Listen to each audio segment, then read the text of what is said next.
You work so hard. You show up every day. You do what's expected of you. But deep down, you know the truth. One paycheck shouldn't decide how your life turns out. But what if your evenings meant progress? What if your weekends built freedom? What if your laptop became more than just a screen? This isn't about quitting your job. It's about giving yourself options. While others crawl, you start building. Quietly, consistently, and on your own terms. No pressure, no guessing. Just a clear system you can run after work, before work, or whenever life gives you a turn. That's what Goldmine on hustlesafrica.com is for.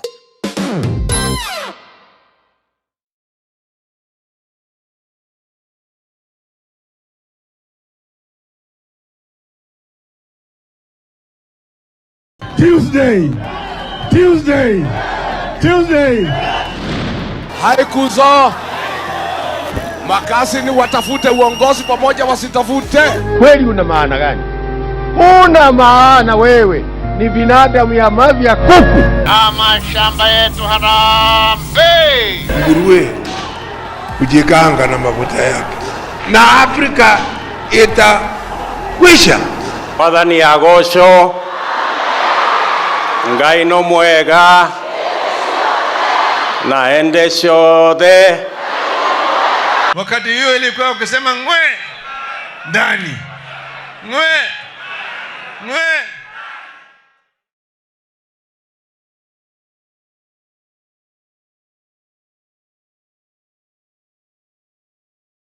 Walienda hasara sana kuchagua William Ruto kuwa president. Na kila mtu nalia. Nchi imeharibika. Amefanya Kenya kuwa nchi ya goons. Umeona ile maneno yamefanyika jana Homabay. Akijaribu kuzuia Sifuna na akina Babu Owino kuingia pale kwa Wajaluo. Na vile Ruto wajui hivi Wajaluo tangu zamani ni watu wa opposition. Na ni watu hawezi sukumwa na nguvu. Anasukuma the wrong people. Kama mambo yake imeharibika jana kuliko vile ilikuwa. The Luo community is a very honorable community that has played a very important role in the liberation of this country. They are people who are very educated. They are people who are very intelligent. You cannot force them to vote for you. And you also cannot stop people from talking to them. The Luo nation wants to listen to everybody. They want to listen to Ruto and his lies. They want to listen to Sifuna.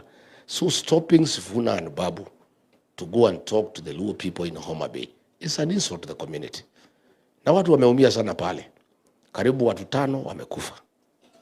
Magari ya watu ya Linda Mwananchi karibu magari 8 imechomwa. Watu zaidi ya 60 wamejeruhiwa. Na police was part of that attack. Ndio ilikuwa na saidia Goons kuumiza watu. Na mimi nataka niambie our brothers ya Wajaluo, msitumike na kasongo kuumizana. Hivyo ndivyo walikuwa wanafanya hapa Kikuyuni. Watu wetu wamechanuka wamekataa. Wakikuyu wamesema hatapiga Wakikuyu tena. Tunasema ile kitendo ambayo ilitendeka hapa jana ni mbaya sana. Kuvamia mali ya watu, hata kuchoma hata magari ya watu ni mbaya sana juu ya siasa. Siasa ile Raila aliwacha ni siasa ambayo ni watu wanakuwa huru na kusema ile ambao wanataka. Na hii siasa ambayo inakuja ambayo sasa hawataki watu waseme ama watu wasungumuze ama watu waingie katika nchi fulani. Sijui kama hawa watu wetu pia vile iko siasa wanasema ni wa ODM, si wao pia wataenda Kakamega. Watu wa Kakamega pia watawaonea hao. Ni mbaya sana vile walitenda. Kuna wengine wagonjwa, wengine walipiga wako mchari, kuna wengine wako ward na hata madaktari pia kuna. Sasa ni shida tupu. Mali imepondwa, mali imechomwa, Homabay ni mbaya. Rally yenye ilifanyika hapa Homabay ilifanyika usiku. Usiku kwa giza, hatujui nini inaweza tokea. So kuna watu wengi waliumia, kuna wenye walikufa watu 3 which are confirmed. So tungependa serikali iangalie hiyo na iangalie ni sangapi rally ilifanyika na madhara yenye ilisababisha hapa Homabay. Tunaomba siasa ikuwe siasa ya amani. Hii siasa tumeona sio siasa inaweza peleka inchi mbele, ama inaweza peleka kaunti mbele. Hao watu wanagombana ni watu walikuwa pamoja, ni watu wa Raila.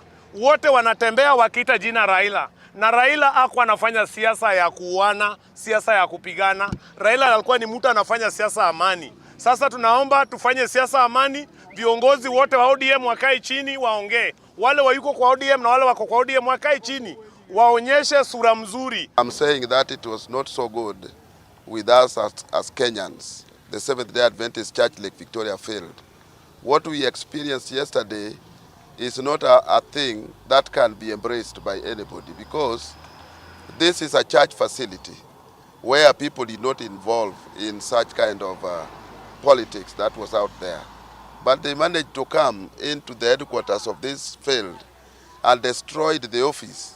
And even the people who are in the office who are working there were injured. Even their blood is still there on the floor.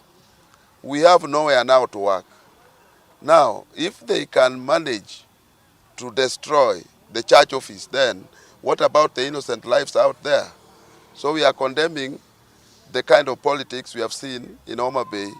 It is not good with us as the citizens of Kenya. All right, hello there, people of the internet. My name is Luja Gero. This is Political Headache coming to you at 7:30 from the city of Glasses, Nairobi, Kenya. I am in the studio with the gentlemen that carry this country in as far as political analysis is concerned. I am in the studio with Mr. Benyindolo, communication consultant, political analyst, a man with brains. Thank you, my brother. Yes. Thank you very much for joining. Thank you very much for joining me today. I am with Mr. Joachim Simi, who called me in the morning, very, very, very unhappy about the happenings of Homabay. And then we have, by the way, Mr. Kachola, where do you come from? Homabay. Homabay. Yes. Yeah, the country of Kosovo. Shame. Shame. Nonsense. Nonsense. Shame. Utter nonsense. It has moved from the land of potential. Okay. To greater potential. Thank you very much. To the greater potential in terror, Goonism, and political intolerance. Political intolerance. Resembling Yemen. I want to invite Mr. Kachola. Mr. Kachola, thank you very much for joining me. Your suit looks good. Thank you. Kuna vumbi. Litoroka. Kuja Nairobi. By the way, shiny. All things are shiny. Okay. I didn't know. It's all shiny things. Why women used to complain about men from Homabay. Okay. That they usually show them dust in a relationship. Now they know why. They actually show them real dust. Where they come is dusty. Yeah, Mr. Kachola, how are you? I hope you're doing well. Fantastically. I want to welcome Mr. Nyanduga. Mr. Nyanduga, where do you come from in Luoland? I come from Siaya. You come from Siaya? Yela sub-county. Yeah, huko kwa. People of the internet, please tell me if you can hear Mr. Nyanduga, because I'm not confident of his sound. I'm not but it's fine. The only Gen Z on the panel. The only Gen Z. Sharp guy. This is also Gen Z. I'm a Gen Z. Eaten from Kwacha House. He's a senior Gen Z. No. He's pure Gen Z, by the way. He's pure Gen Z. 1998. There was another thug called Meshach who has run away. On the record. No, another brain. In Luoland, we don't breed that. I'm looking at the comments from yesterday. They're like, Meshach is a goon. Meshach is a goon. Comments. No, those are people who don't understand. But my good men, I want to give each and every person an opportunity to talk to the people of the internet, tell them what are their true feelings about what happened yesterday, what happened over the weekend, because we did not just have yesterday, we also had Nakuru.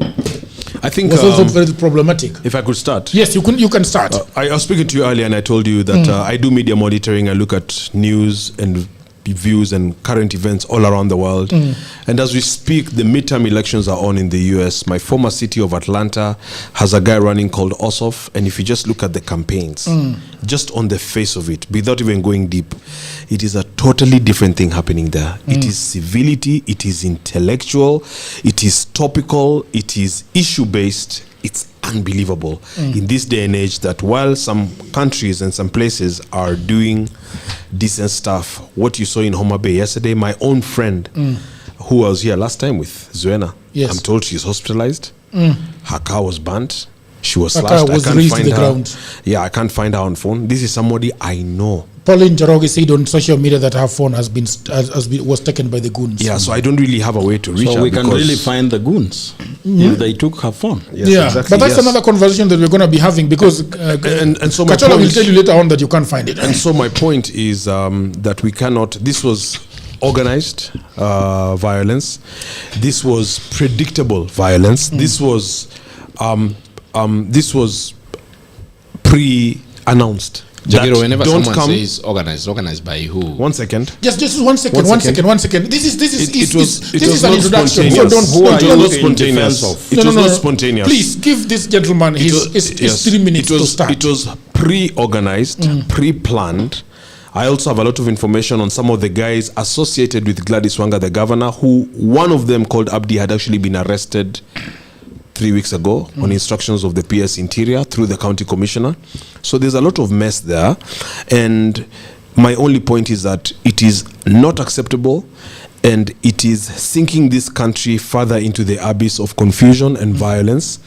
And as per the Constitution 2010, it is in violation of everything. So we cannot continue this way, where even people like Kaluma, who's a MP, I cannot say honorable, is on He's a record. horrible. Is on record saying, Linda Mwananchi, so and so, don't come to Homabay. Find where they are sleeping in which hotels, and if you even find them, also hotel where wanalala pita nayo. We don't stand for that kind of a Kenya. It is wrong for me as a strategist, as an analyst, Jagero, who is educated, who is exposed, to refuse to come out and condemn this. So I must condemn it on this show. Thanks for having me, and I look forward to more discussions. Thank you very much. Mr. Kachola, you are very eager. I want to give you this opportunity before I go to Joaquim. No. Just come through. Just come through. You speak. Okay, Joaquim, can you... I'm still finding a few things here. Mr. Nyanduga, please, can I have the cameras on Nyanduga so that Nyanduga can go? I mean, I don't know why suddenly Joaquim and Nani are not speaking. What do you think about... I'm going to give you 3 minutes to tell me about what you think has happened in Homabay and what it pertains for our country. First of all, Jagero, I want to condemn some of the people who organized violence, because it was clearly that the violence was organized by the political class. At the same time, I want to thank also the great people of Homabay, some of them, a section of them, for maintaining at least peaceful environment till very late at night when the rally actually ended. So what I see in the Kenya as a country, as currently constituted, I see what Charles Dickens said very many years ago when he was talking about a road not taken. We have decided to take a road that is going to lead us into misery. Seeing a journalist being attacked just because of sharing the right information so that the world at large can listen and can actually see and also comment about the events happening in Homabay was so horrible. And let me say sorry to the Kenyan media society, because this is part of them also. When a journalist in Homabay or in Kisumu is not free, even you, Jagger, in this studio, you are not free.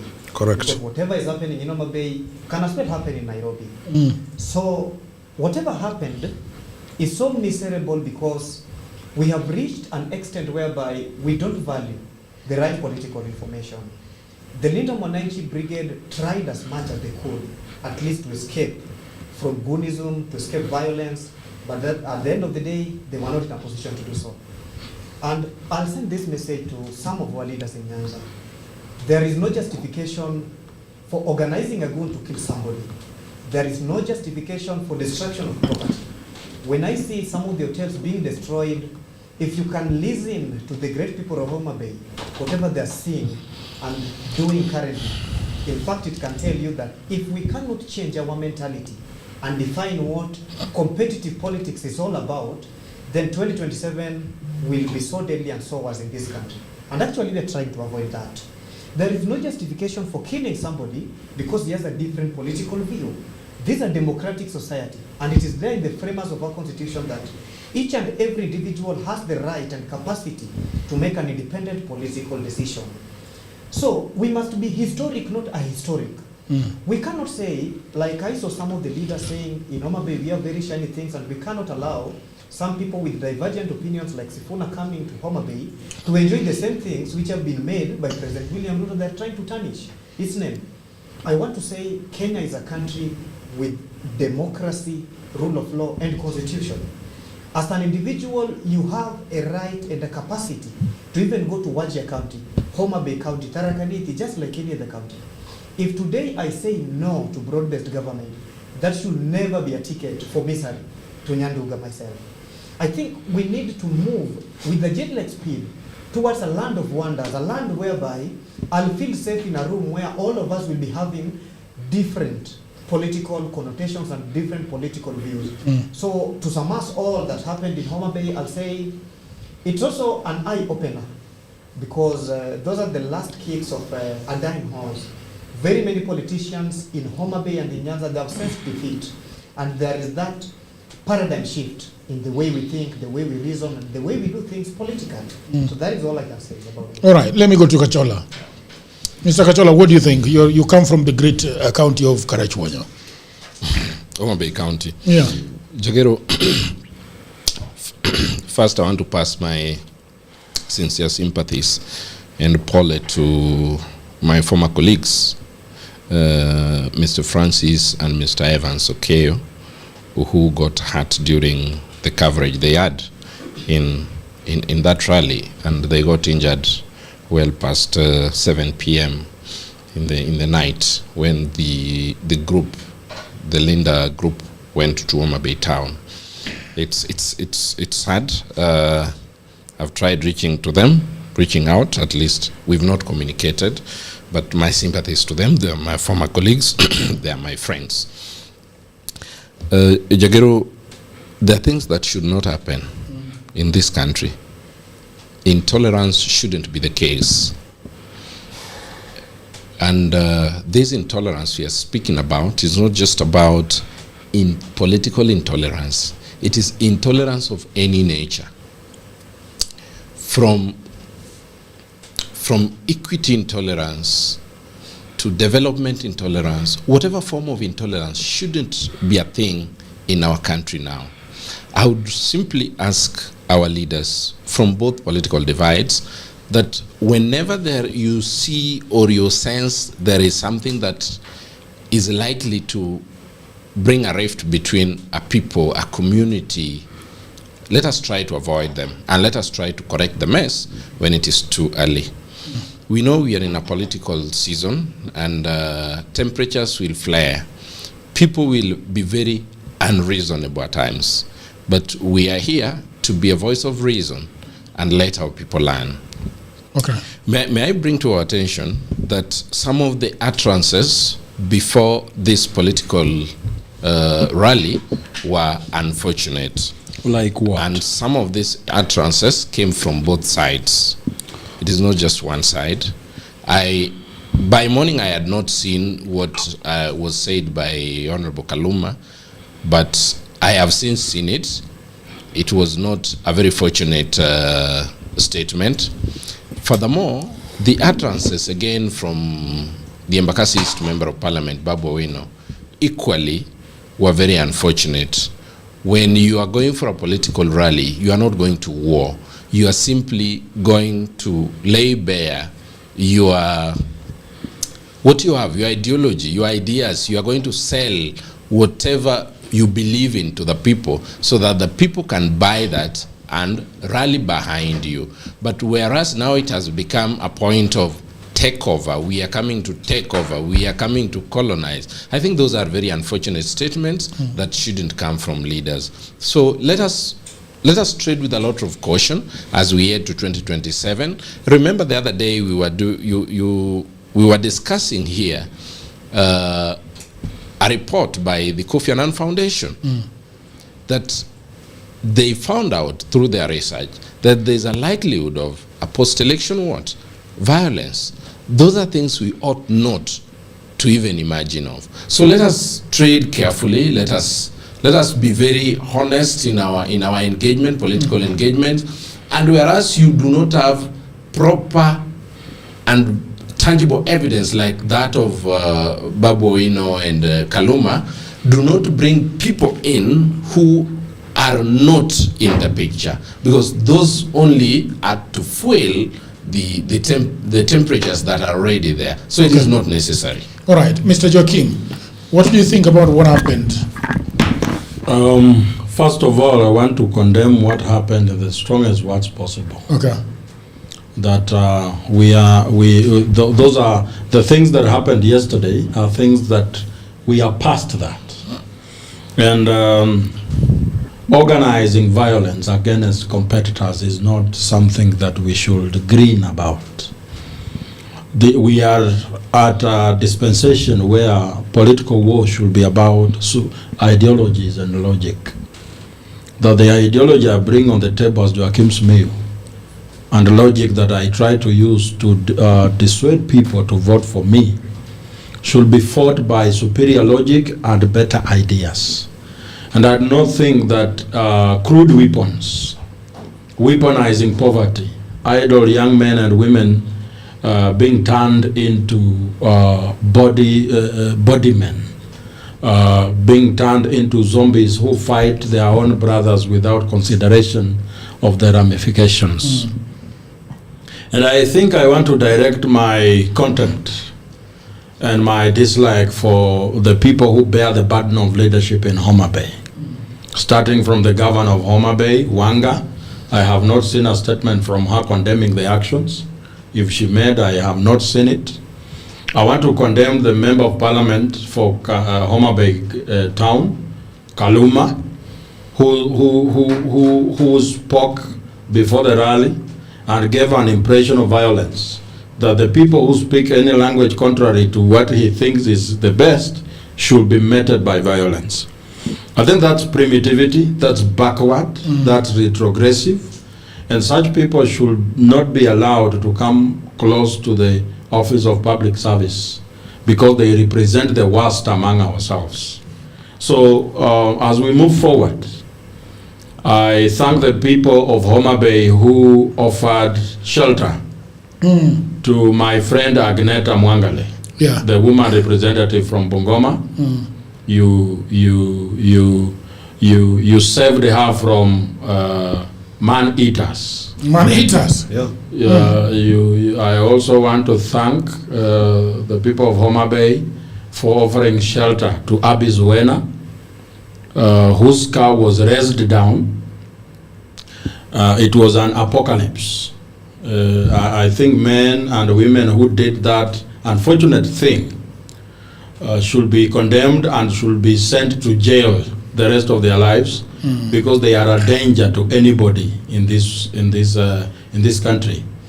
I also want to stand in solidarity with the business community of Homabay County. The owner of a soda depot, Coca-Cola depot in Oyugis, his depot was attacked, and members of the public went there and took sodas. He incurred a massive loss. And that is not things that develop regions and places. Those are things that take us back. And the burden of leadership on Homabay Wanga seems to be very heavy. She should relinquish it as soon as possible. And I don't know how she intends to be moving around the country. Because she has clearly shown that she does not want anybody in Homabay, and maybe she does not want to be anywhere else apart from Homabay. We leave for the future to decide how she goes ahead with that. Well, Wanga has a statement out. The statement is very, very long. In the same vein, we also have a statement from Honorable Safuna. So Honorable Wanga has said something. I don't know whether which one should you start with. Do we start with Wanga's statement? Let's start from bad news to good news. Let's start from bad news to good news. I don't know what that means, but beyond the dust, that is what she has said.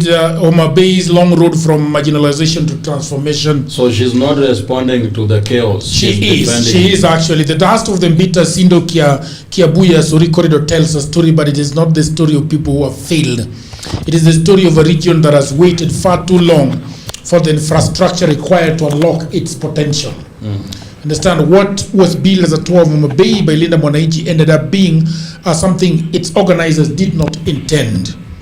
It highlighted the very tribulations our community has been fighting to overcome. Rough roads in parts of Suba South became a visual metaphor and a source of ridicule for Homabay's exclusion from development, including their main sponsor, who is not mentioned by name. For the people who live along these roads, however, their condition is no joke. It's a daily reality that shapes access to markets and services, the cost of doing business, and the pace at which communities can develop. Homabay has lived with the reality for decades. Since independence, the county, like many others across the country, has been evidence of structural deficit that stretches from the Odiado in Siaya to Wotugik in Nyatike, shared by Turkana, Masailand, Western Kenya, the coast, and other regions that have waited since 1963 for a fair share of the republic. These regions have experienced acute economic marginalization reflected in an infrastructure deficit far greater than what their population, resources, and potential should have allowed. Those roads have their origins in independent Kenya, and their neglect spans every administration. And she talks about 15 years under Jomo Kenyatta, 24 under Daniel Toroitich arap Moi, 10 under Kibaki, and 10 more under Uhuru Kenyatta. It's a matter of historical record, not grievance from its own sake, that the roads of Linda Mwananchi's cameras found so remarkable are the same roads generations of government chose not to build. So those are the words of Nyasuna Wanga. So in her statement, yes, has she said anything about violence? No, she has not. So what does that tell you about her? Yeah. She's defensive. She's saying she's giving us a long marginalization cliche. Okay. About we have been left behind. Left behind by who? She has said left behind by Daniel Toroitich arap Moi, Mwai Kibaki, and Uhuru Kenyatta. So those are the people that she mentions. Well, when they were walking around in matching shirts with Uhuru Kenyatta, she did not really remember that time that they have been left behind. Yeah. I want to bring Beji Ndolo into this conversation of marginalization, and also Kachola. Kachola, what do you think about the marginalization that your governor is speaking about? Jagero, if you happen to come from Nyanza, yes, you don't need to be told about marginalization. Yeah. You see it, you smell it, it stinks. It's right there on your face. It's a rotten egg on our faces, marginalization. And when we speak about marginalization, Jagero, it's not a political gimmick we are bringing on the table. We are at pains to explain why in a budget where a particular area or region gets over 200 kilometers of tarmac road, another region or other regions get barely 10 or 15. Jagero, if you take into consideration what these great people of Nyanza have gone through over the years, which of course you come from Nyanza, you understand. May I begin by just enumerating that when development conversations began in this country, it began heavily with Sessional Paper number 10 of 1965. And when this Sessional Paper number 10 of 1965 came into being, one of the most fundamental things that was in that paper is that you only invest where there are immediate returns. So where did the government invest? The government invested in areas that their people were at a position of influence. And that is how better parts of this country were ignored. There are places that were thought that would not have immediate returns. And Sessional Paper number 10 for a long time misled this country. Besides that, after 1965, we come forward to the economic development at various papers that were authored for economic takeoff. Again, we see clearly that one of the most fundamental reasons why a people develop is land. Everybody has land, but if you don't have a title deed on your name, Jagero, despite having 100 or 3,000 acres of land, you do not have that land. There is no collateral you can take to a bank. Tell me why, for a long time, Nyanza region, to be specific, among other regions, have not had title deeds. There are people whose lands today, including myself, is not in my name, is in my grandfather's name. My grandfather died while I was in class 1. My father died years later. after finishing high school. To date, all of them are not there. But even that, having that title deed in my name and my brother's name cannot happen. Reason? There has been intentionality to ensure that our people remain where they are economically. And so when we talk about... So somebody sat somewhere and decided that, look, we are not going to give them title deeds. Somebody because sat somewhere. I'm thinking, so if I am in Nyakacha and I want a title deed, I go to Kisumu, correct? And they figure it out in Kisumu. It's not you who decides when you get your title deed. Okay. So there is you apply and then it gets stuck, just like the passports do. No, you don't apply for title deeds. Okay. What happens is land demarcations are done. Okay. Then the ministry deploys the land officers. They come and they do the allotments. After that is another process where subdivisions are done. After that it takes another process where now people can now be given title deeds. Okay. And this thing is directly funded by the government. People cannot decide when to get a title deed. Okay. It's the government that decides. So the government is sitting down on their responsibility of doing this. Exactly. So Moi was sitting on it, Kibaki was sitting on it, everybody else was sitting on it. And those are some of the hard questions we ask. For example, when we had a minister for lands, and we knew at least our problems are sorted. Okay. Then what did he do? James Orengo. Then what did he do? Shopping for suits. We are not title deeds. So who marginalized? So what was he doing? Don't avoid the question. Don't avoid the question. Can I speak? What was Orengo doing? Benji, can I speak? Let us speak directly. Can I speak? Yes. So is this a case of marginalization? Now Orengo continue to marginalize. Yeah. Don't be diplomatic and go around in circles. What was Orengo doing? Answer the Benji, question. just hold and be civil a bit. I'm civil. Yes, be very I'm just civil. impatient with What we normally do here is people become very civil and discuss. We don't throw you don't become civil words. with underdevelopment like this one. Right now, my friend, we don't even know where Abby is. The same character we are talking about today. I'm just out of the respect of Kagero. She's my friend. Is the very person who is again doing the unthinkable, telling people government is bad. While at one point it was in. But what happened to Orengo? So marginalization doesn't just come when you have people in government. So what is marginalization also come when your people who are in government have no free hand to do what they ought to do. So what was the holding hand of Orengo to do what he ought to have done? I think that is now a good question back to him. Back to him? To him. So, no, you are alluding to free hand. Yes. Which means you have evidence of holding people to perform their duties. But if you need to remember, if he did not Kibaki cannot even hold anyone. Goja. And by the way, not only Orengo, Kajwang was in passports control. Immigration. That's where we started getting where the problem of Apora's border in northeastern. Yes. That's a fact. Orengo was a minister for lands in one of the most progressive governments Kenya has ever had. And Raila was also busy at Prime Minister doing things which I'm not sure. That is where even my friend Karori Omondi began being a billionaire. So if it's about marginalization, who is really being marginalized? There's also self-marginalization, is what I'm saying. And so, earlier I told you, sorry for interrupting. Sorry for the interruption. Who is going next? We must be serious about governance, and we must apply equal standards across the board. Yes. Okay. You cannot just be making noise talking about Uhuru when you are also exercising. But who has actually talked about Uhuru? No, but many times you do. Who has talked about but many times they do. Can we have Benji answer this question? Can we have Benji answer this question properly? Benji, please go.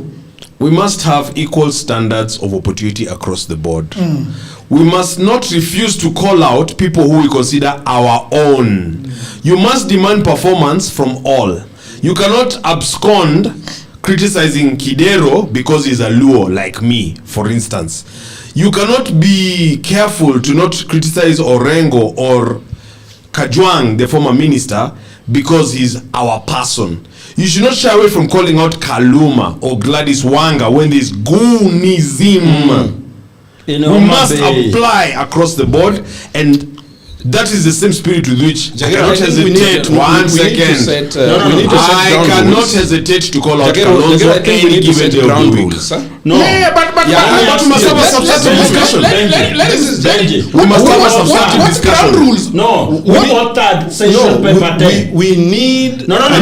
we need to set No, ground it was rules. Tom Mboya, who is also the a leader. most mercurial minister Kenya has ever had. Jagero, With assistance of the Jagero. cabinet. We need to Correct. set ground rules, Assisted right? by Kibak, Tom Mboya was the Correct. lead head.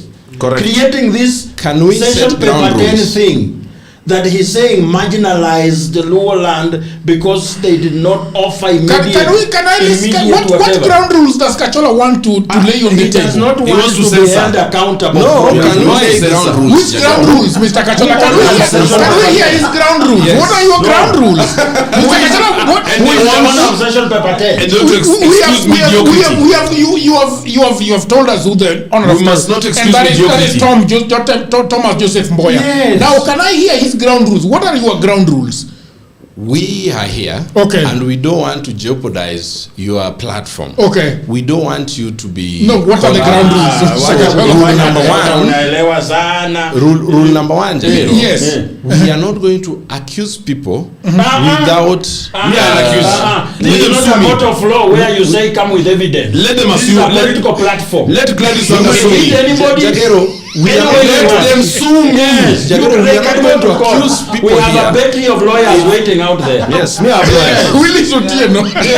Me have lawyers. So we are not going to accuse people here. No, We are going to accuse them. I think that Benjindolo was onto something. Can we allow Benjindolo to finish? Benjindolo, please proceed. I'm always very objective and Yeah. fair and balanced. And what I'm talking about is not even personalities per se. Okay. I am saying that we must work towards changing the political culture in this country that allows mediocrity, that excuses underperformance, that brings in wrong political actors in this name of euphoria and wave. That so and so is a goon, but he's our person. He's resourceful because he can mobilize goons. This stuff did not begin yesterday. It did not begin in Homabay. This stuff has been there under Raila. It has now become a culture. You can see the gentleman, Kachola, is very afraid to call out people by name because he feels there is people, and he's using all manner of verbiage to excuse nonsense and to justify mediocrity by trying to attribute everything to the founding father Jomo Kenyatta. All these problems began under Jomo Kenyatta, but again during the handshake of Uhuru Kenyatta and Raila, you will find that Kachola will also be supporting the handshake, forgetting that Uhuru is Jomo's son, because again their arguments are more convenient and they are more transactional. The same people today who are telling us about William Ruto are the same people, because I campaigned for William Ruto, who were calling him names, calling him a bandit, saying he's not able and fit to be president, he's too young and dangerous. And now today they will not talk about abductions or of anything because they are not soundly anchored on philosophy and principle. That's why they don't like Sifuna. There's no other reason. That's why they could not even try to countenance Sifuna as SG and see what he can do. Now they've kicked Sifuna out. Sifuna has left with a lot of ODM people, and Sifuna has continued to grow. We're sitting on Kenyatta Avenue. Sifuna yesterday was in Homabay. He had crowds from Kenyatta Avenue here to industrial area. And that is everywhere he goes, including Bomet. So this problem is of their own making. The president is also culpable. We cannot live in a country of goonism. It's getting worse, not better. Goons are attacking churches. They're attacking leaders. They're slashing women. They are rapists. And it would be wrong of me to refuse to call it out for what it is. So, finally, what I was saying is that what is good for the goose is good for the gander. Yeah. You cannot have selective application of justice and of standards. You cannot say that this is okay, that Goonism didn't start in Homabay, we've always had Goonism. He had a friend here who is quite a thug. He said that of the post-election violence of 2008, people make a big deal of Kiambaa Church, which only lost 17 people compared to the 1,000 and something. This flawed logic, this warped logic must be called out for what it is. Because the Constitution is not founded on tribes and regions and all of this stuff. I could care less what Jagero's tribe is. and this cameraman and producer and floor director, I only look at the content of their character. It sounds theoretical, but that is the Kenya of tomorrow.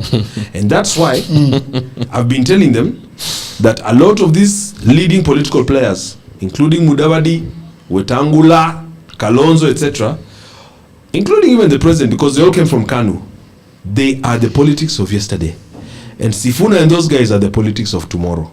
Truth hurts. Okay, let's go to Mr. Joaquim, and then we go to the gentleman on the other side. I have always spoken so passionately about victim thinking. Okay. And I wanted to give you an analogy that paints the clear picture of Kenyan people. I even gave an example of the black community in the US. Most of the reasons why they are the way they are in the US is because of thinking. Yeah. And my brother said that the chains left their hands, but it never left their brains. They wake up every day thinking that when you are black, you are a victim.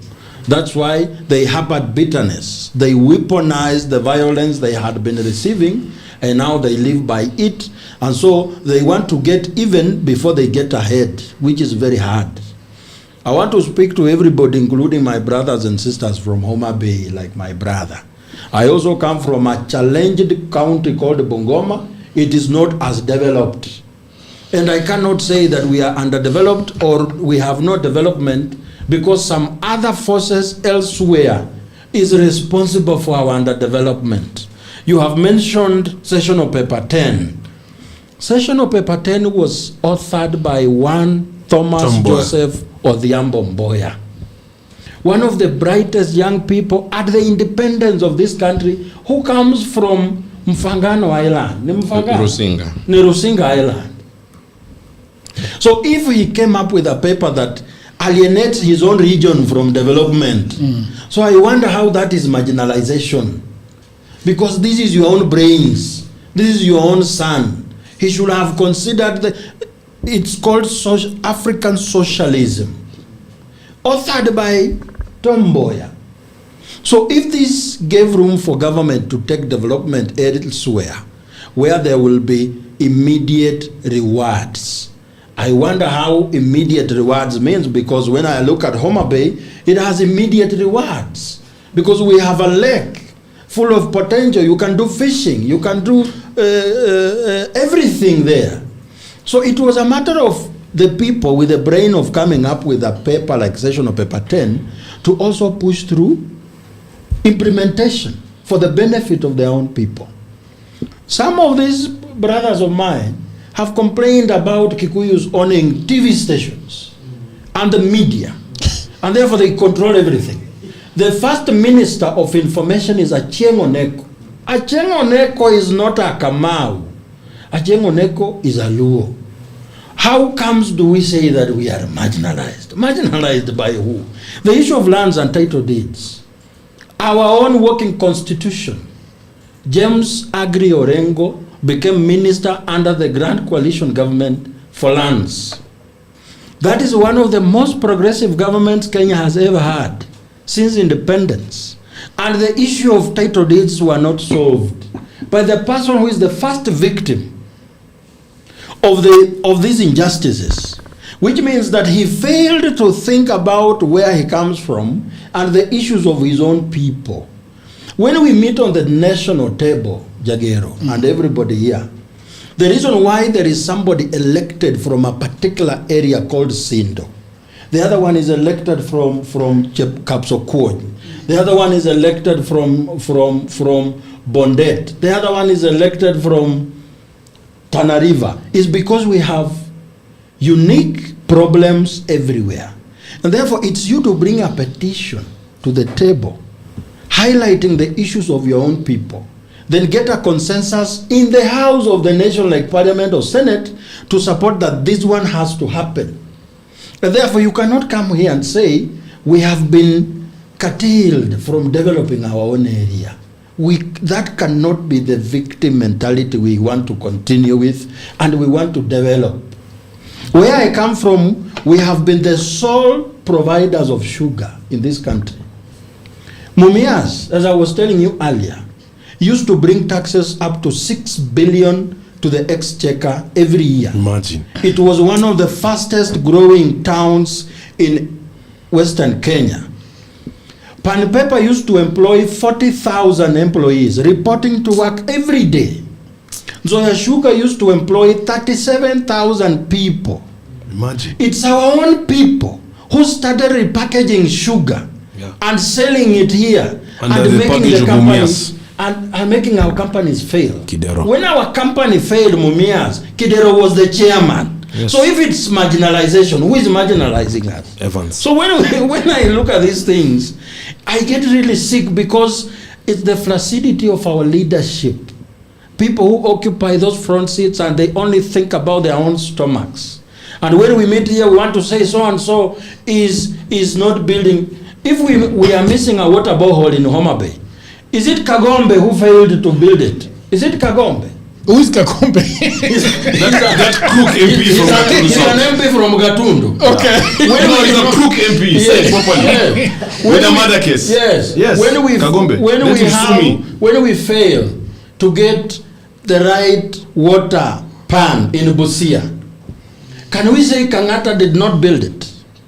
Why is it that we are sending leaders from Busia to parliament? What's their job? When there's hyacinth in the lake. Yes, when there is hyacinth in Lake Victoria, who should be thinking about it first?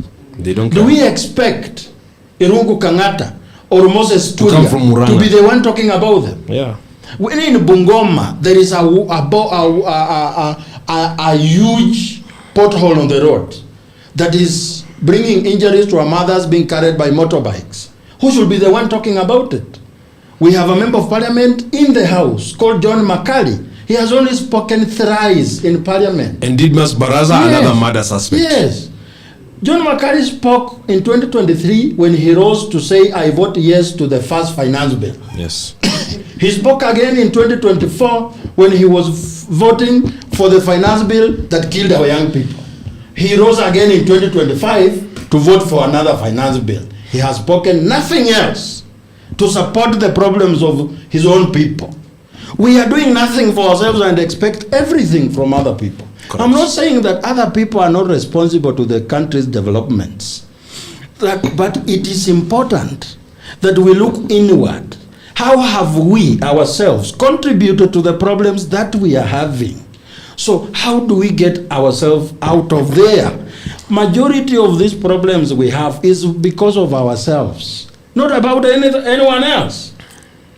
When we lost Nzoia Sugar the other day, it was leased to somebody called Rai. They did not value the nucleus estate, which is 24,000 acres of land. We leased that machine to a person who has his private milling machine.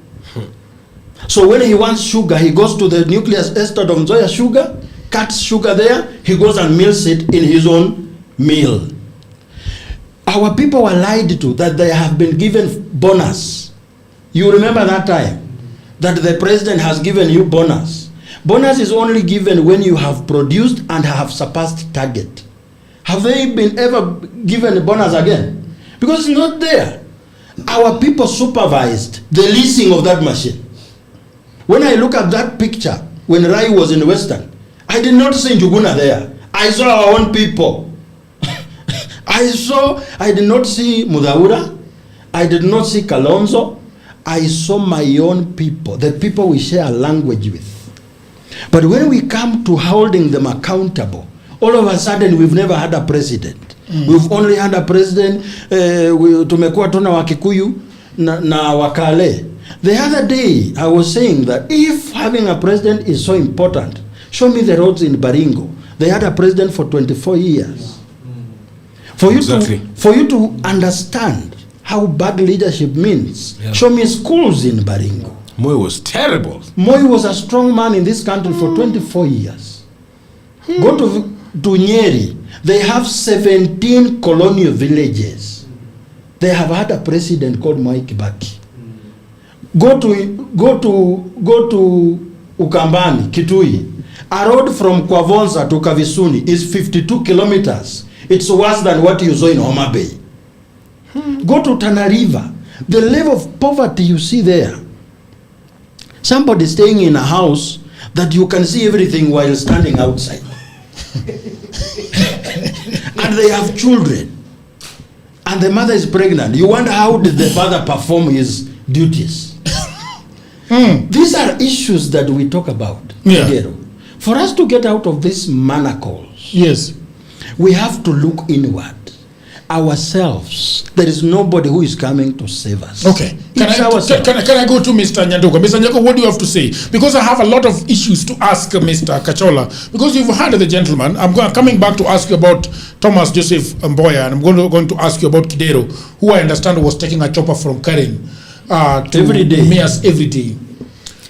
Yes, go ahead. Thank you. Let me start by responding to Kachola first. Yes, Kachola. I think this guy who has been talking. Yeah, he was talking about the session paper of 1965, the African Socialism. And you see, when Kachola is giving, in fact, examples that are totally relevant to his political line of defense, by virtue of the kind of government he's trying to defend, it's so unfortunate. Because if you dig deep into that session paper, it will tell you that first, we as Africans, we recognize that we have been marginalized for long. But then what can we do to come out from this misery, this kind of situation? And when you see some of the recommendations of Tom Mboya, he was talking about, as much as we perform all these developments, he was talking about the return first, because economic empowerment is a mentality. And I want you to get this clearly.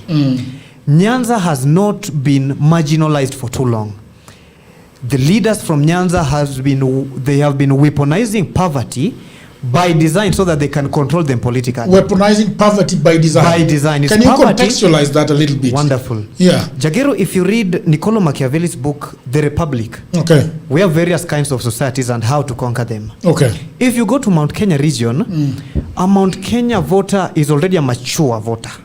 Okay. Because of very many years of empowerment. If you want to weaponize poverty by design as a leader, you first subject them into a society whereby they'll have an unknown enemy. Like today they're doing. They're blaming others of their kind of underdevelopment. The problem we've had in Nyanza is that we have leaders who are so selfish, who will come, instead of building roads, they'll make you to suffer to an extent. If you see a leader coming to build that road, then you'll be coming to say, this and this president is now coming to save us. If I were one of the leaders from Nyanza today, I'll not even encourage President Ruto to build roads. Okay. This is what I'll tell President Ruto. Okay. In fact, in this country, the region having the best advantage, if we talk anything to do with economics and employment, is the Nyanza region. You know why? That is the main gate to East African region.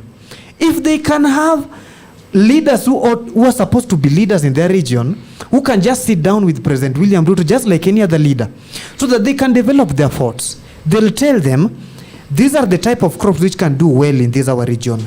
The wheat, sorghum, sugarcane, and cotton. They develop all those companies and everything. We have a port in Kisumu. Why can't they develop that? In Siaya, in Homabay, and Migori. After doing all this, because development is not all about the natural resources, it's human resources.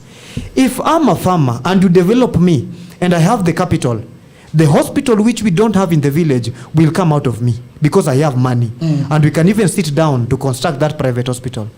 I've seen some of them talking about even the private universities being constructed in Mount Kenya region and everything. If you look at a town like Ruiru, and I'm so sorry to say this, in the next 5 years, if we continue in Nyanza to play this kind of childish politics, then Ruiru will be more developed than Kisumu. How many industries are being constructed in Ruiru? And not by national government. There is no marginalization in Nyanza, because even if we talk about land injustices, Orengo was a cabinet minister of lands.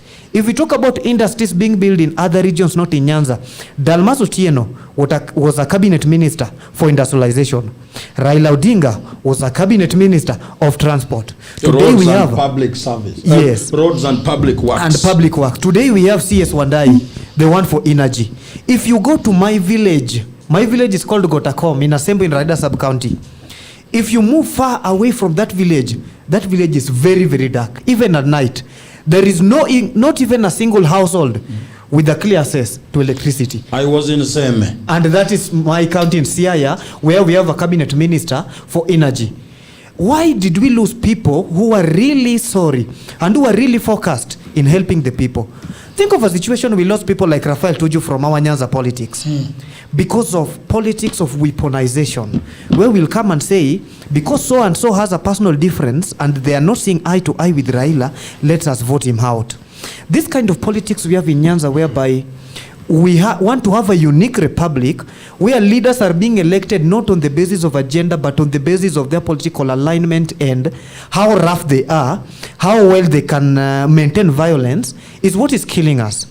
Nyanza has never been marginalized, and let us not blame any former president. We've had all the ingredients and what it takes to be a developed society. In fact, we've had the advantage of being one of the few regions with the prime minister in this country who was a co-equal to the president at that time. We've had several cabinet ministers. In 1960s, when Fidel Castro caused a revolution and in fact overthrew Batista in Cuba, Cuban people were marginalized for more than 60 years. More than 60 years, the Cubans, in fact, the US imposed embargo, even in the cigars at that time, which was the major export for the Cuban people. But because they were empowering themselves, they came to realize that human empowerment is by far better than all this we are doing. For 49 years of Fidel Castro rule, with all these embargoes and trade restriction, these people have had access to free education even up to date. There was a time even in Africa when we had problems with Ebola and all others. It's the Cuba we donated even doctors and medical services to the African continent. Our country is suffering from the greatest trade embargo in the human history. So if I see some of the leaders in Nyanza talking about all this, there's a time they were blaming Ndindi Nyoro and Kimani Ichung'wah that, oh, these people are in the are chairing budget and appropriation committee. Ndindi Nyoro is using billions. Today, the billions Ndindi Nyoro was using to develop Kiharu. Today, we have one of the members of parliament in Siaya. Use those billions to develop the Siaya, which I know. That's all I can say. He holds a record for going to Dubai. Okay, let's. Sifuna has spoken. He wrote a message today on his social media account saying that what took place in Homabay yesterday was an attempt to intimidate Linda Mwananchi leadership and our supporters into silence, and it failed.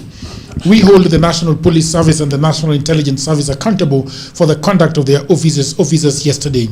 We call on the Inspector General of Police, the Independent Policing Oversight Authority, and the Director General of the National Intelligence Service to explain the presence, conduct, and coordination role of their personnel in Homabay County, and to explain why police under their command facilitated rather than prevented an armed attack on Kenyan citizens. Let this be understood clearly in Homabay and across Kenya. Linda Mwananchi will not be intimidated into silence. If this administration led by President Ruto believes that the aspirations of ordinary Kenyans can be defeated through intimidation, violence, and the misuse of state institutions, then yesterday's events have demonstrated the opposite. To every goon and officer whose face was captured on camera participating in violence, you are seen, you are known. We will pursue accountability through the Constitution, the courts, and every lawful institution available to us. To President Ruto, political power in this country is not seized through violence in the bush and roadblocks on our highways. It is earned at the bullocks. And in 2027, Kenyans will have the opportunity to decide the direction of this country based on the record before them. Yesterday's event will not be forgotten. To the National Police as an institution, do the job of Constitution assigns you. Protect all Kenyans without fear, favor, or political consideration. The police uniform must never become a weapon against citizens exercising their constitutional right. Those who abuse that uniform must be held accountable. So those are the words of Sifuna. Mr. Kachola, I want to give you an opportunity to respond. Sifuna is very tough. Yeah? Sifuna is very tough. Is very tough by story. Yeah. Sifuna appears to be very tough. Yeah, yes. Yeah, so what do you think about this? People are saying that your session paper number 10 that you talk about was initiated and executed by a Luo. We had a Luo in government when this issue of title deed was a problem. We had another Luo, that was supposed to be giving out passport and so on and so forth. But they have not done anything with it. It's talked about Ochieng Oneko, who was the first, I don't know who, I've forgotten what he was in charge. What do you think about those issues? Well, do you think that we are perhaps it's a question of self-victimization? Jairo, I will only speak sense. Okay. I will. When he has to speak in what? Ish. I will not divert into unnecessary rhetorics. One fact is, actually there are two things that are true. One, there has been bad leadership in the entire Luo Nyanza. Two, there has been marginalization. So we cannot run away from those two facts. That there has been pockets of bad leadership. Pockets of bad leadership. Okay. Yes, and then there has been marginalization. We cannot run away from a fact. We cannot run away from those two fundamental facts. But having said that, let us remember that there's something I keep talking about, which is called political goodwill. Irrespective of how beautiful a policy looks like, irrespective of how good some of these regulations put in place, development papers, irrespective of how good, they need what we call as political goodwill. Without political goodwill, it is as good as done. Jagero, yes. Once we shared a story with you how a water project in Nyakach stalled. Yeah. And stalled for ages. I think to date? Yeah. Yes. What does it culminate to? Does it culminate to bad leadership? Not really. That member of parliament is called who? It only culminates. Can I just finish? John Kombudo. John Kombudo. Can I? Yeah, finish. So it goes down to political goodwill. Irrespective of how good a leader is, if there is no political goodwill to execute certain policies, to execute certain projects, it doesn't matter. Those projects will just remain by the name and will remain on paper. So Tom Mboya, having been one of the brainchilds of this paper, had good intentions, because at that time, which part of this country, for example, would you want to say was not productive as much? If it is the lake was very productive, and I agree with Joachim. The lake was super productive. But what really happened to the people along the lake? So there was systematic intentionality to ensure that at least they are deprived of certain things.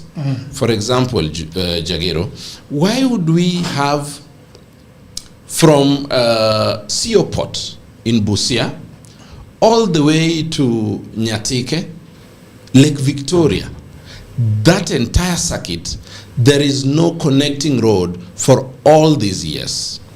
Why would we have no single cooling storage for fish in the entire region, except one which was erected in Nyatike and was abandoned? Why would we not have a fishing factory, at least fish factory, processing factory, in the entire fishing community? So when we talk about marginalization, where do we have the fishing factory currently? It is here in Thika. Owned by who? There is something now, called. Allow me just. Yeah, owned by who? One thing I would really wish to do is that when people speak, you give them time. Yeah, but I can so you also just we are not in a a parents' meeting in high school. No. Because you see, the reason why I'm asking you that, Mr. Kachola, is that, okay, right now I am aware that there are the Chinese and Indians that are fishing, huge fishing that is going on in Nyanza right now, in the lake. They are private people that are doing that, okay? And we also have Luos that have the money. Even Nyasuna Wanga can actually start that business. And I don't know how much it takes to start a fishing factory, a fish factory. And that is why I'm asking you, because if you're saying that the fact that there is a fishing factory in Thika, then I want to understand, is that set up by the government? You're aware Wanga has received 33 billion in devolution money allocation for the national government? It is set no, up, it's just a yes or no. 1 second. It is set up by the government. It is set up by the government. Yes. You are aware Gladys Wanga has received 33 billion on devolution funds from the national government? Yes or no? Yes. 33 billion. We must We must just 33 billion. be focused. Huh? Yeah, but Kachola, be tolerant to the other people that are interjecting you. I mean, 33 billion is not a 3 million. Yeah. What has she And done with we the money? do not have a borehole. Yeah. We have a No, water but- problem. What do you mean? We do not have a borehole? But Kachola, Is there a water problem in Homabay? Mr. Kachola. Yes. Mr. Kachola. Please go ahead. Mr. Kachola, so we have the Migori County Yes. that has received about the same amount. Because No. Migori County for the whole time of devolution Yes. has received 117 billion. As 100, how about Homabay? 127. 127. Yes. And how about Yeah. Orengo? Who is gallivanting around? Orengo 118. 118. Yeah. Okay, Kisumu Kisumu. 127. So that's $1 trillion, or how much is it? Yeah. This is why we say And we were not fighting corruption. And all these people, So that we devote corruption to including countries. Raila, who has got the biggest gas company in south of Limpopo. Eh. So all these people, Eh. they are not able to put up a fish factory. Jagero, there is something called the Lake Region Development Block by governors of Luo Nyanza and part of Western. Even Kakamega is part of it. You guys are all shouting. Yeah. You're shouting. Who? You guys, you're all shouting. Because Kachola, this is. I just want to give you an example. Don't take too long. I'm not taking this is a micro example. And you're shouting. Stop shouting this information. Yeah. Okay. So Don't talk about two-term. yes. So the Lake Region Development Block was set up like 5 years ago. When you look at their meetings, I see there Professor Anyang' Nyong'o. I used to see there Cyprian Awiti. I used to see there Achela Ayako. I used to see there Ranguma from Siaya and Rasanga. And Ranguma Rasanga. Rasanga. What do they discuss? Because it's about fishing. The questions you are asking about connectivity of infrastructure along the lake, the facilities we need to develop ourselves. I think that should be the core focus of the Lake Region Development Block that they have. But even with 5 years of its existence, all we see is their fancy conference meetings. And I want to. Devolution There's conference. a story of Nyakachi that you speak so well about, the pipes. The pipes that were destroyed by the Oginga family. Yeah. Ojuang Kombuda. Yes, the story of Oginga family rests at the frontier. You tell us this story because yes, because but Kachola, I understand, and by the way, Mr. Joachim, I am not. I do believe that there has been an attempt by the government, by several governments, to make sure that Nyanza does not do well. Yes, you see, that is there, but also the fact is that even the Bible says that people were given some little things to go. Some talents. Yeah, 1 talent, Yeah. 2 talents, 5 talents. But the problem now is that you can imagine how much was used to make sure that that Sefuna and Co do not end up. Go there. That money, how many balls can it sink? Do you know the most notable development project in Homabay for 15 years of devolution? Well, have you been doing research on Homabay? Okay. Have you been doing research on Homabay? Yes. This is beautiful. The most notable development Proceed, my brother. is the governor's residence. Can I And the interject, county headquarters. Jagero? Can I interject? In fact, Wanga built 2 of them. Yes. When she went to the office, she found one. So Then decided to disregard it, and the other big project that she has done is a mortuary. yes, is a good mortuary. Yeah. Let us hear the Gen Z. Let us hear the Gen Z. Kachola!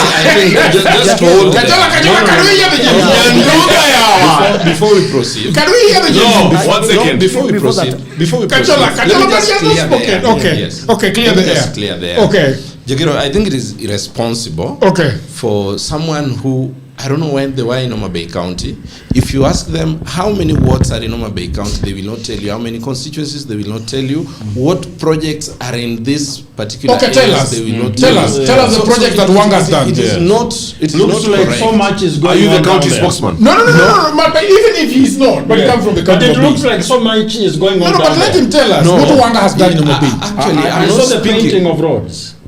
No, let him I'm speak. not speaking for the county Jakim, government. don't declare. But one thing I think we should refrain from as panelists here is throwing out words that, people tend to believe what we say. So we must be very accurate and actual in what we say.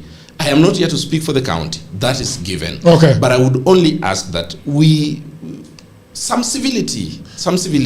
I know I'm civil. Proceed. But I know I'm the prefect of this This gentleman, Mr. Kachola, said that the most notable thing that your Governor Wanga has done, Joaquim has said, is the big shiny thing that he opened with His Excellency the President Dr. William Samoei Ruto. And what else has she done? A two-door pit latrine for 500,000. Two-door. Let's hear the Gen Z. What is a pit latrine? A pit latrine is a pit latrine. Okay. Yeah. Hey, it's not like the one you have in your car. Okay. Can we let's hear the Gen Z. Yes, let's hear the sharp guy. That's why I like to say. If you look at how the national government, in fact, disburses revenue to counties, you'll realize that since devolution, in fact, Homabay has received more than Nyeri.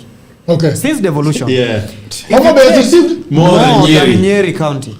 If you compare, now leave alone the projects of the national government and compare what has been done by the county governments, the difference is just like the days from the night. If you go to Kirinyaga in Mwea, I've been touring Mount Kenya Foley.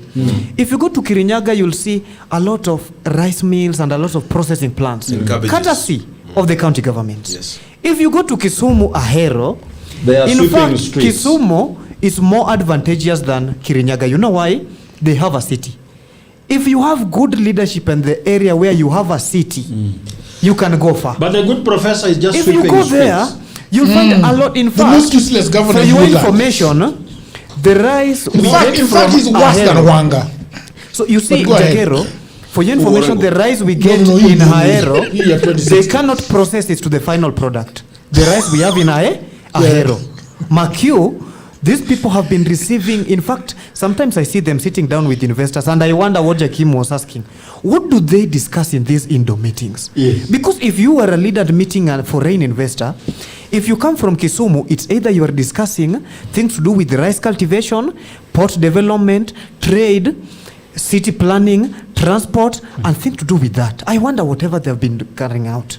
Because sometimes I wonder, if you go to Nyeri, for example, and you see the kind of work the county government has been doing to empower tea and coffee farmers, you'll wonder. Sometimes what has your governor done in Siaya? The one that wants to take over the government, the next government? It's so unfortunate because if I look, in fact, I think the best thing he has been doing is to pay county workers.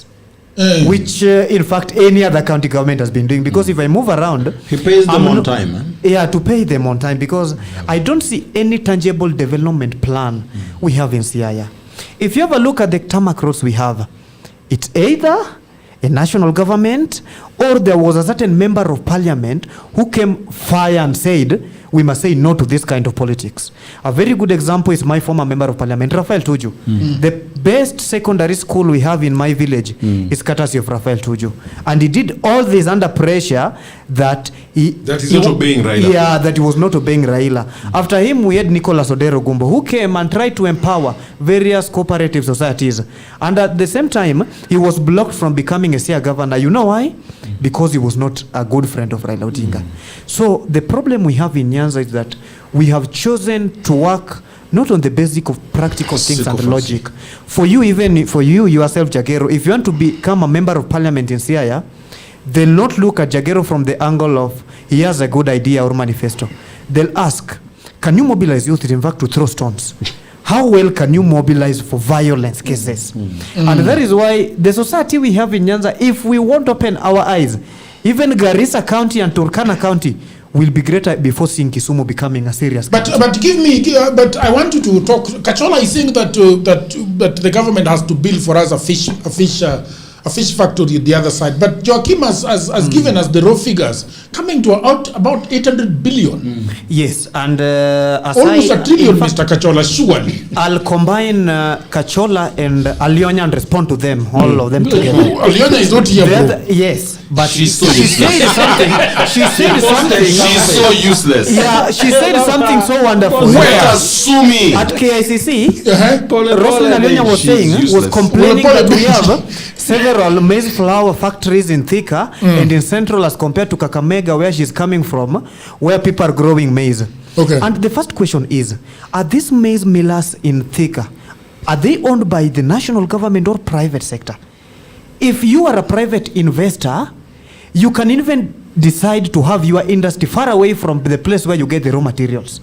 It's your choice. And now, even the fact with Kachola is not coming to the terms that even when it comes to investment, you look at the environment.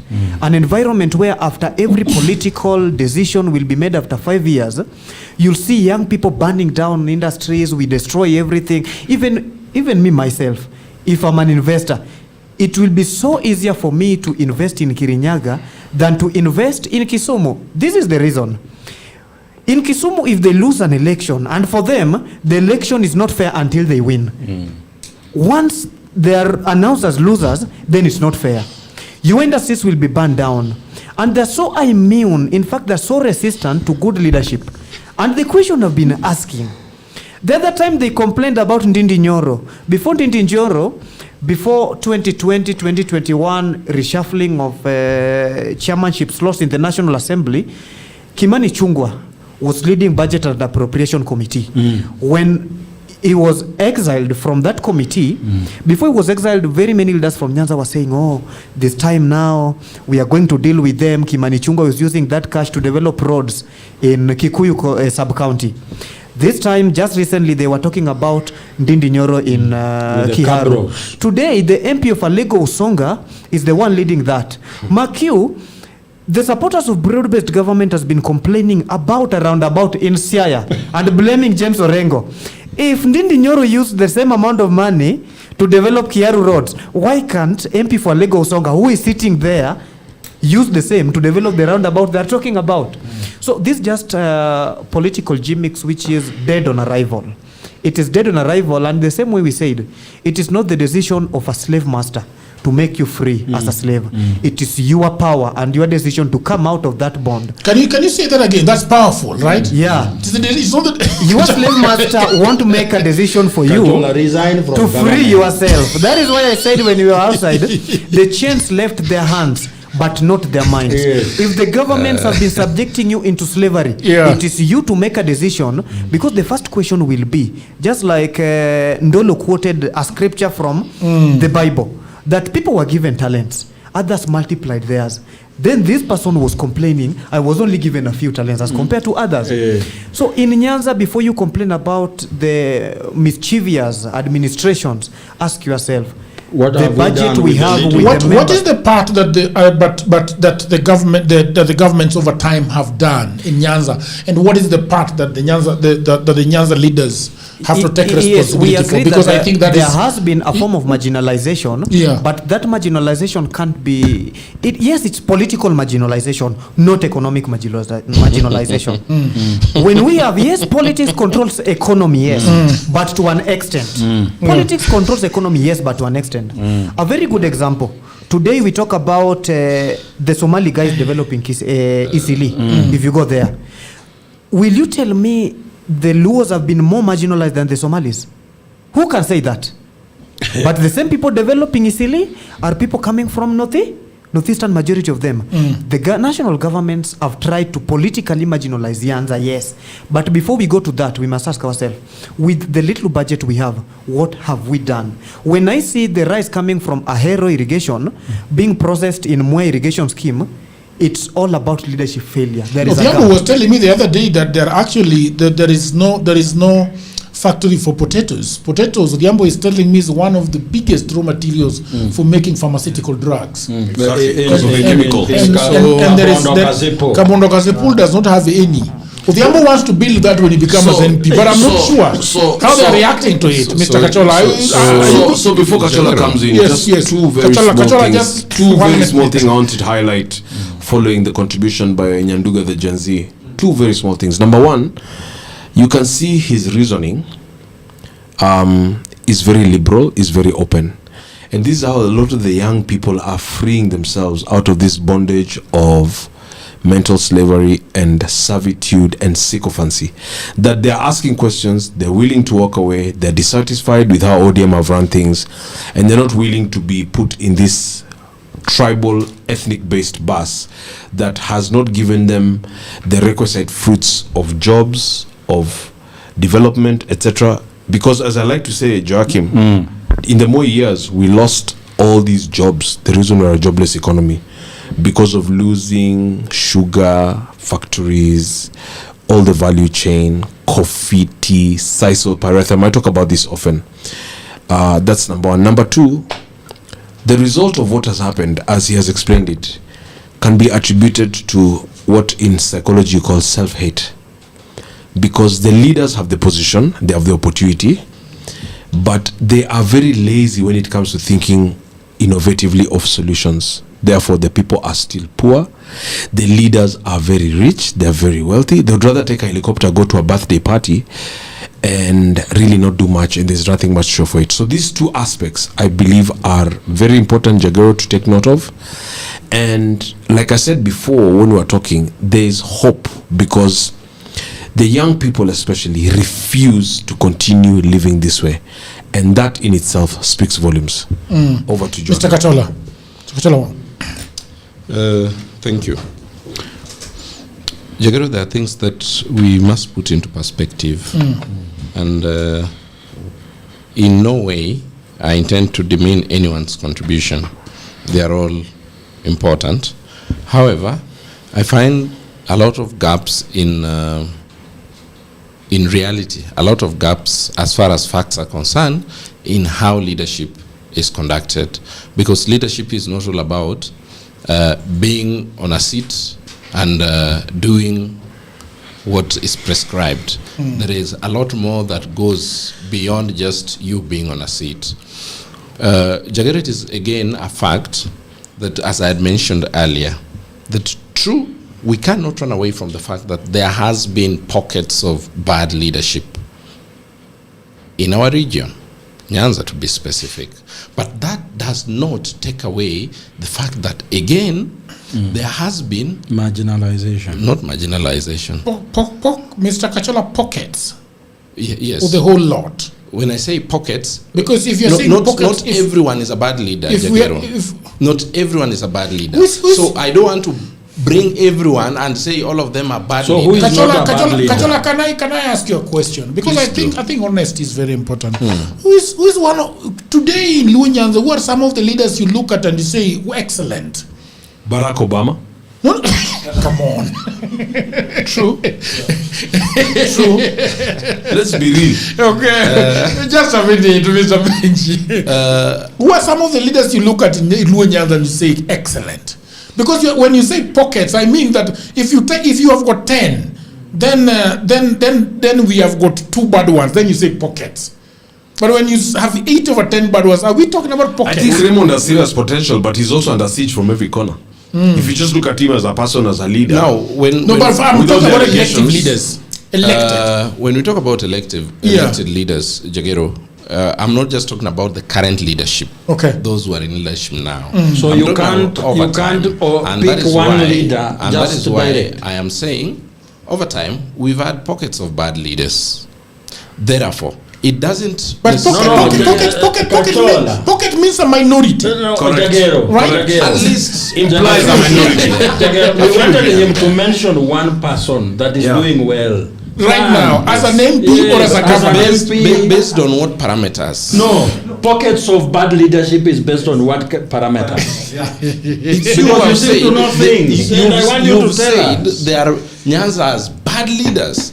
But I'm telling you, over time. And you are disagreeing, right? I'm disagreeing. Yeah. So you should give us the contrary of what I'm saying. I'm not in agreement with you that Nyanza, over time, has been just having bad leaders. And I have just been gracious to say. I am simply saying. Just say Rosa Buyu. Over so time, who is doing well? We have Rosa had Buyu. good leaders. Hey. Hey, for example, we must stop this. Who has talked about Rosa Buyu? Me. I want Next year, I want to take, for example, there's an earthquake coming there. No. I want to take, for example, there is this MP called James Nyikal. Okay, the one from Seme. Dr. James Nyikal. Yeah, he's sober. A man I have tremendous respect for, based on what he has been able to do. At least things, because I've gone what to is his Seme position in ODM? I've gone to Seme at least.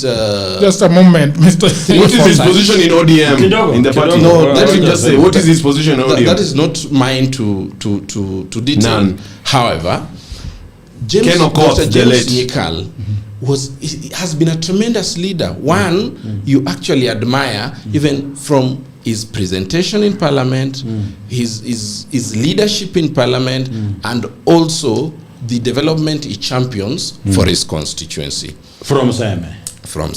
Therefore, we cannot bundle all leaders in one. So in at one least basket. we have Dr. James Therefore, Nyikal. I would say that, friends, in leadership, there are gaps as always, and there shall be gaps moving into the future. What we need to do as a people, and what we must endeavor to do, is to ensure that whenever we are electing leaders, we are electing leaders who are not just politically correct, but at least Are you happy with the leadership of Luo Nyanza, Mr. Kachola? Not entirely. Your thoughts on Ken Okot? There is one aspect that again I want to clearly state, which of course many people in the comments have gotten wrong, that the road that was used by the Linda Mwananchi Brigade is a county government road. No, that is one of the major roads in Homabay County, connecting their constituency through to Migori, part of Migori. It carves part of Migori County and then into Suba. So why does it look like Yemen? It is so huge that it cannot be a county government road. We know county government roads. They are basically feeder roads here and there. There is a classification to that. So I think even before we say anything that is incorrect, let us just evaluate and be factual. Because when we say that road is supposed to be done by county, and that road currently is under construction by the national government, we get it wrong. And I think it is only proper that we give correct information. Okay. Yes. I wanted to say something. Ndindi Nyoro has held a press conference Before and said Ndindi that Nyoro, there is something important. He has said that he has left UDA for some People's Party. People's Party, yes. Jagero. I want you to look at Western and Nyanza. Okay. And what do we have today in terms of position and influence? Now, Appropriations Committee is chaired by our own Atandi. Very important. 2, CS Finance is our own Mbadi. 3, cooperatives and societies, our own Oparanya. And 4, energy, our own Wandai. Now look here. The Minister for Cooperatives,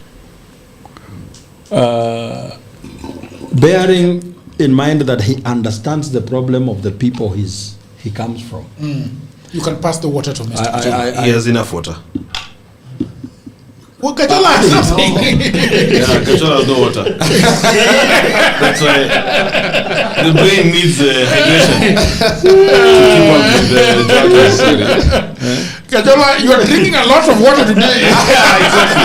I knew you had to make fun of this. But I think you should resign from government. You are having a hard time. Big time. I've seen the comments also. They want him under arrest. They want him under arrest. I've seen the comments. They are condemning him.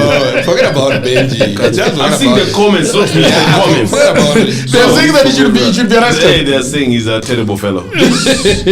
These four ministries are the ones we have complained about in the past that we do not have them. That's why we are not developed. When it comes to financing cooperative societies and SACCOs, educating people on areas of investment and then giving them a loan as venture capital should be done by the Minister of Cooperatives. Now, where does the money come from? It comes from Treasury. We have the Minister of Finance. So I expect a lot of ground trainings spearheaded by the minister to make our people understand how the business mind, how to take a loan and invest. Joachim. And reap. Joachim. Yes.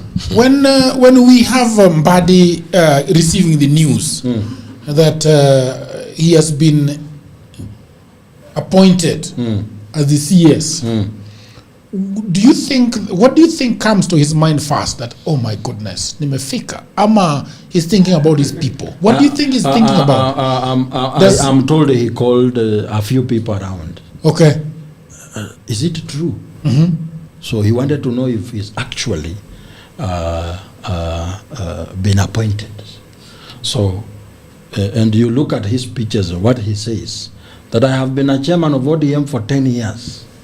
I have been a leader of majority in parliament. I have been a member of parliament for 3 terms. And now I am a minister of finance. That's not a mean achievement. It's no mean feat. It tells you the attitude he has when he had that he's minister for finance. It has nothing to do with the issues of the people. It is self-aggrandizement that I am finally a minister for finance, a post that is only held by people from the other side of the mountain. These are the slots that we have been given as excuses that we cannot develop well because, look, we do not control the purse of the country. It is held by a Kikuyu. We do not control energy. That's why you can shut down half of Nyanza and Western the whole night and nobody complains because we use electricity to just light up our houses. There are no industries. That's a problem I am talking about. That even with these seats today, when now we lose them, when John Mbadi ceases to be finance minister, Oparanya loses the cooperative seat, Wandai loses the energy seat, and who else? And Atandi is no longer the chairman for appropriations. The key word is appropriation. He is the chair of that committee who decides where does how much go. You understand the power we are holding? We are actually at the heartbeat of the economy of the country. Energy. When we talk about industrialization, how much energy do we have? It was clear that Minister for Energy does not even know what he's supposed to do in that ministry. Doesn't know it is sweet oil and crude oil and Homabay. He appeared on TV and he said what he knows is that it is high quality good oil. Jokers! So sad. So sad. Ndugu yangu, so unacceptable. I want you to imagine.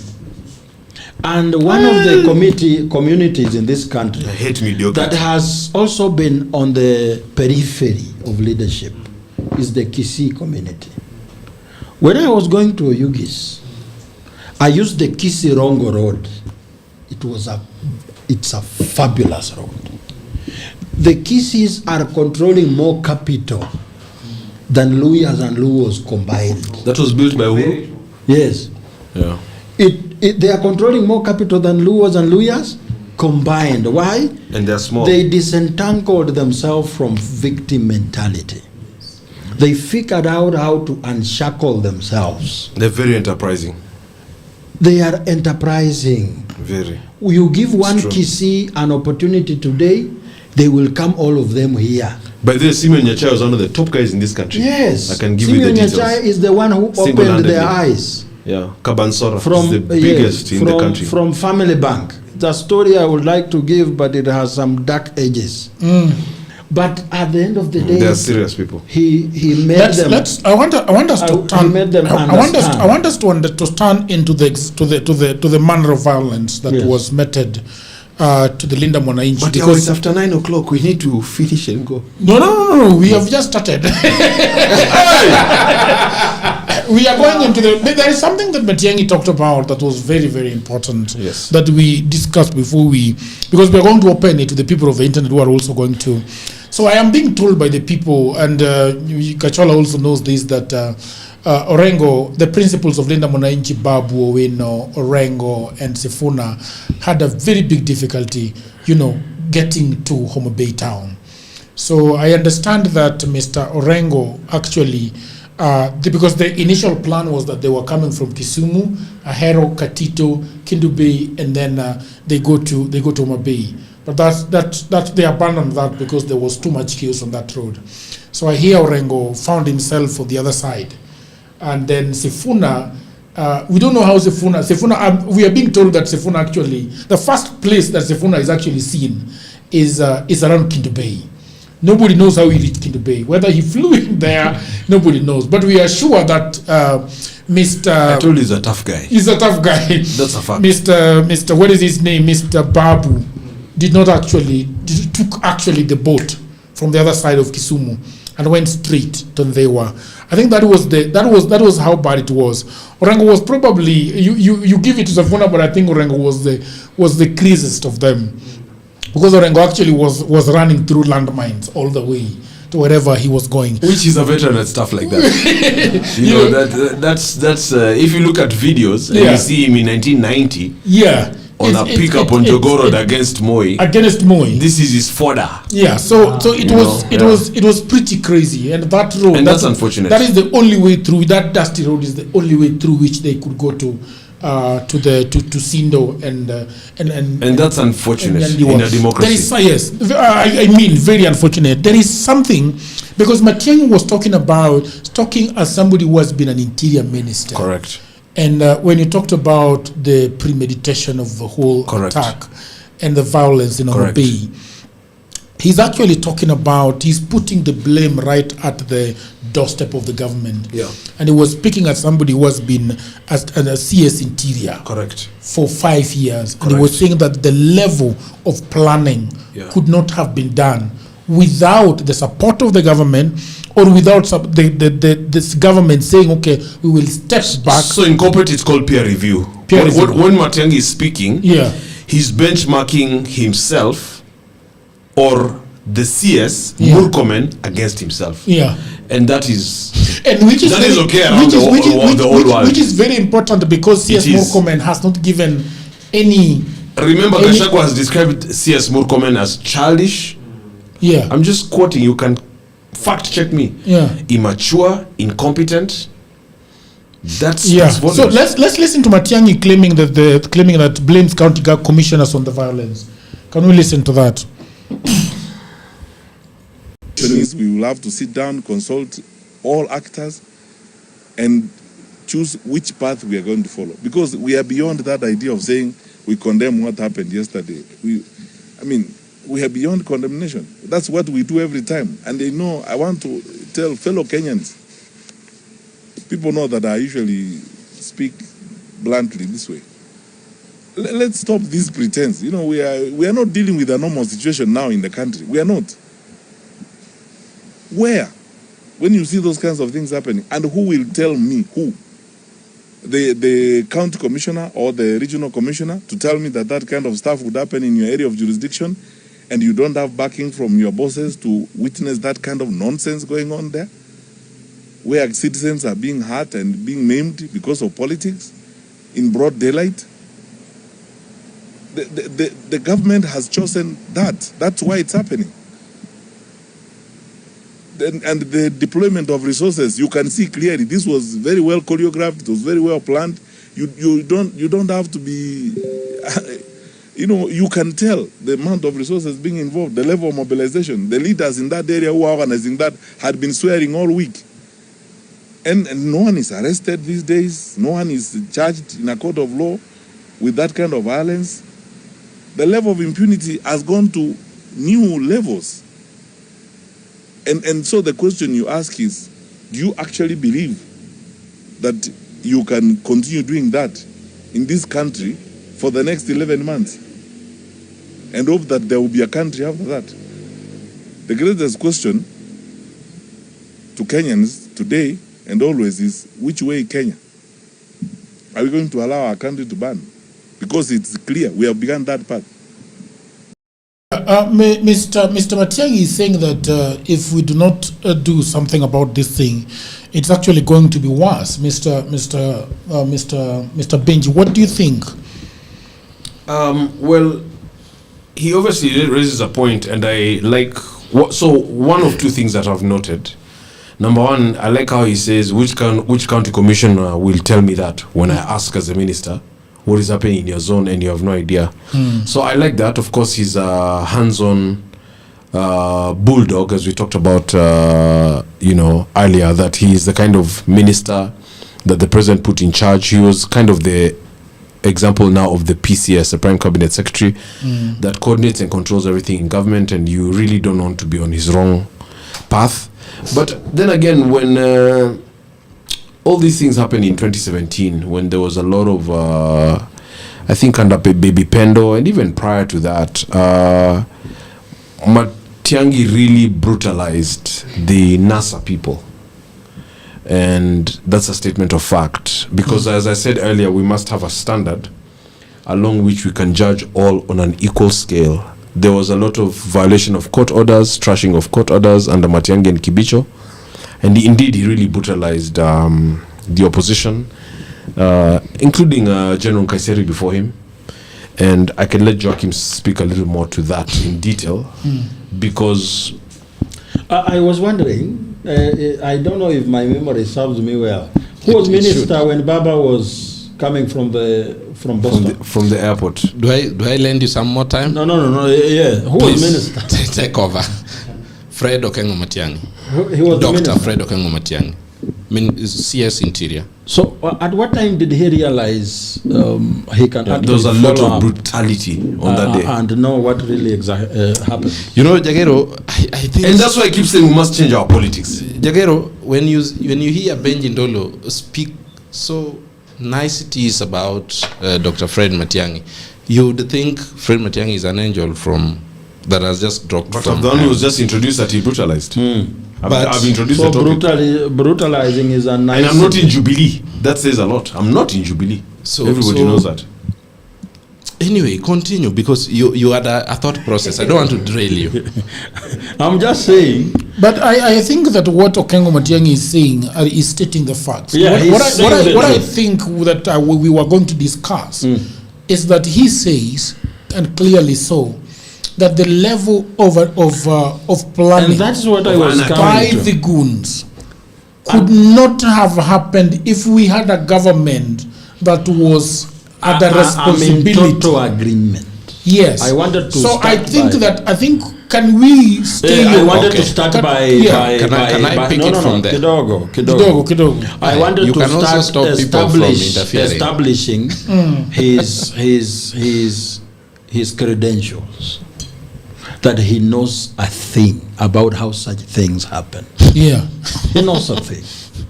Because now, look at the number of people that were charging against Sifuna's convoy. The number of people. Those are not people you call besides the road and tell them to go do something. Those are the people that require high level of planning. Like a week or so.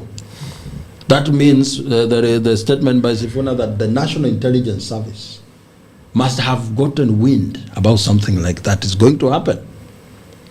The regional commander, the area regional commander of the whole Homabay and areas where brutality was happening, they must have been aware, because you must be aware of the pending security breach and brace for it. Especially covering such swath of land. Yes. I mean, from Sondu all the way kilometers to Suba. So you can't tell me that these people are so oblivious of such things. So they intentionally gave they're afraid of Sifuna.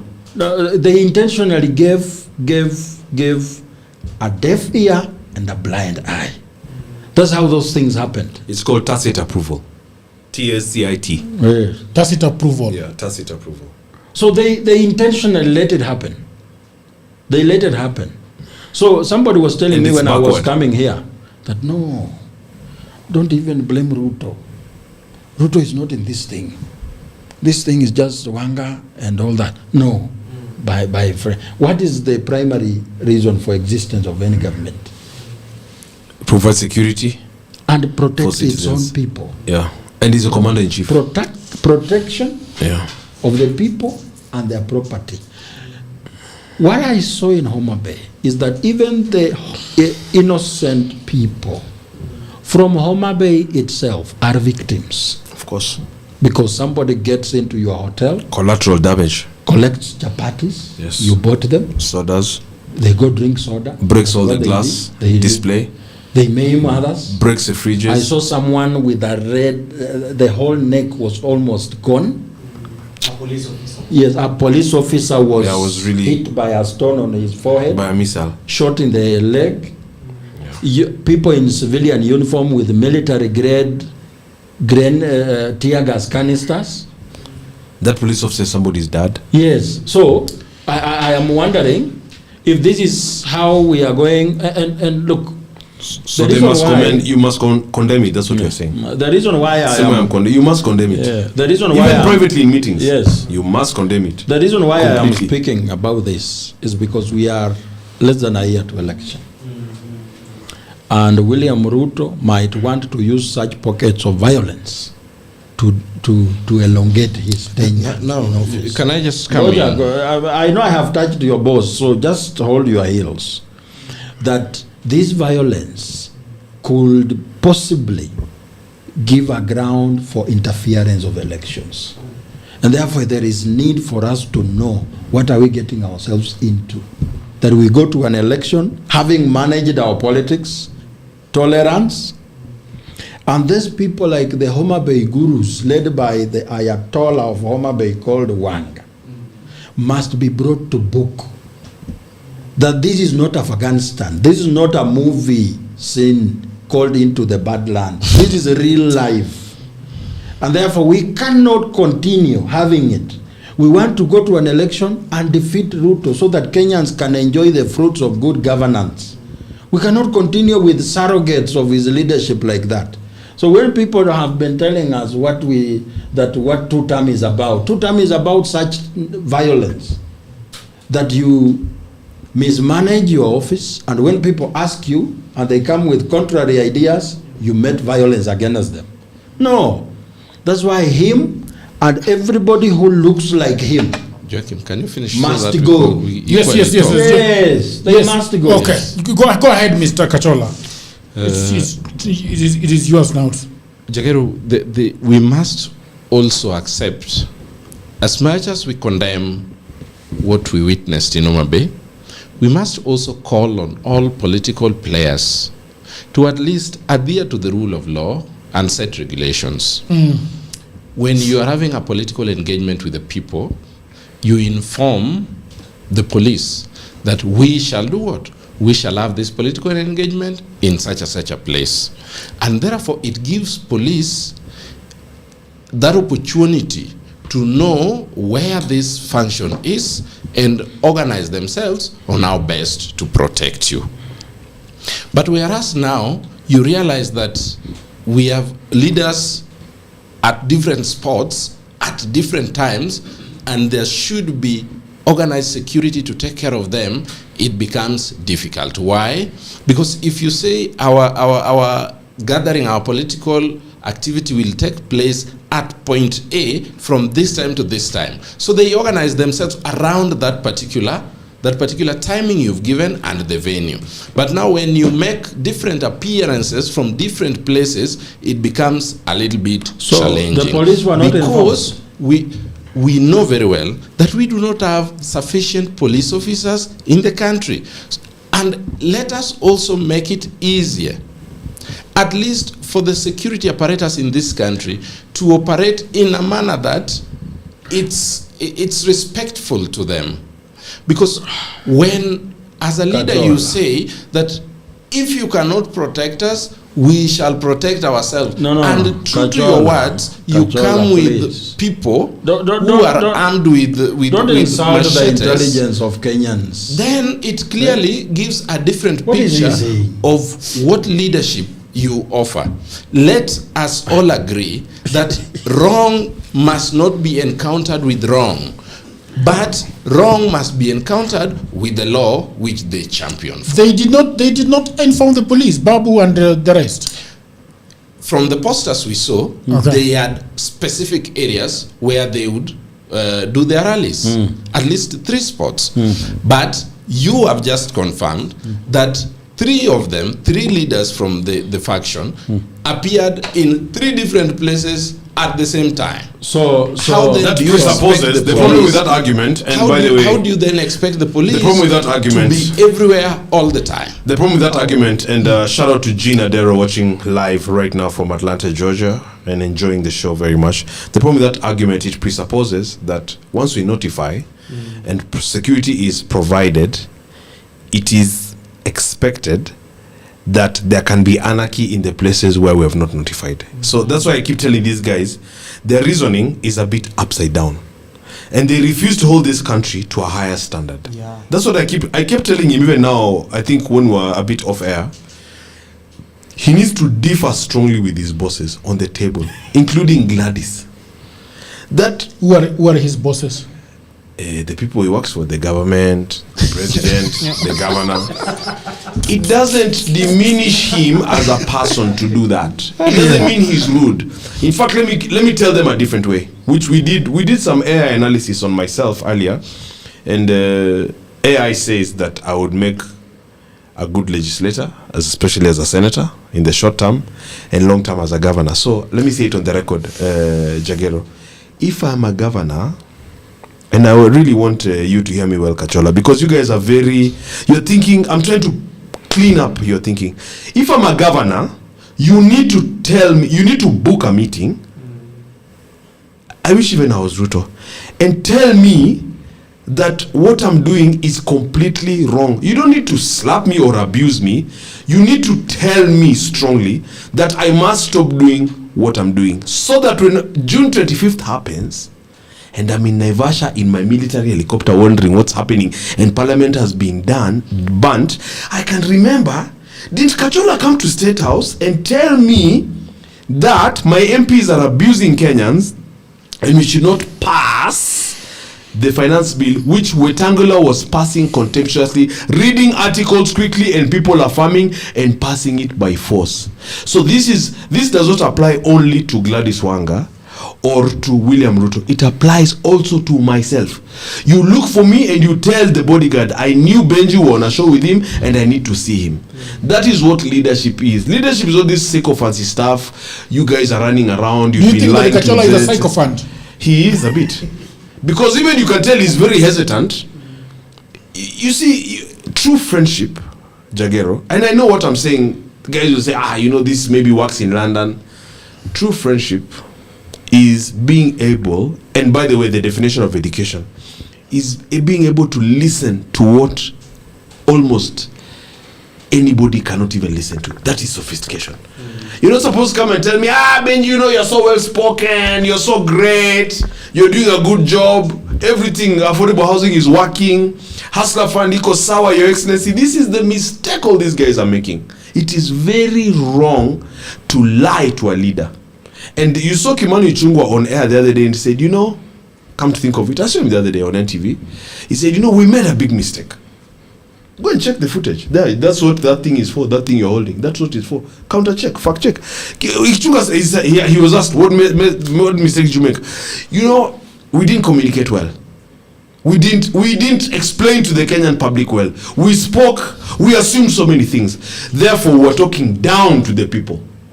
We're talking down to the people. We're not persuading them and carrying them with us. The president said the same thing to Linus Kaikai. Kachola, it's not me saying. The president, when he was asked, what do you think you did wrong? The president said, I think my communication team failed. I'm quoting him, failed. Not did less, failed. Now, the problem the president did, he did not even swap that team. That team is the same team there. What do you think about the communication of the government?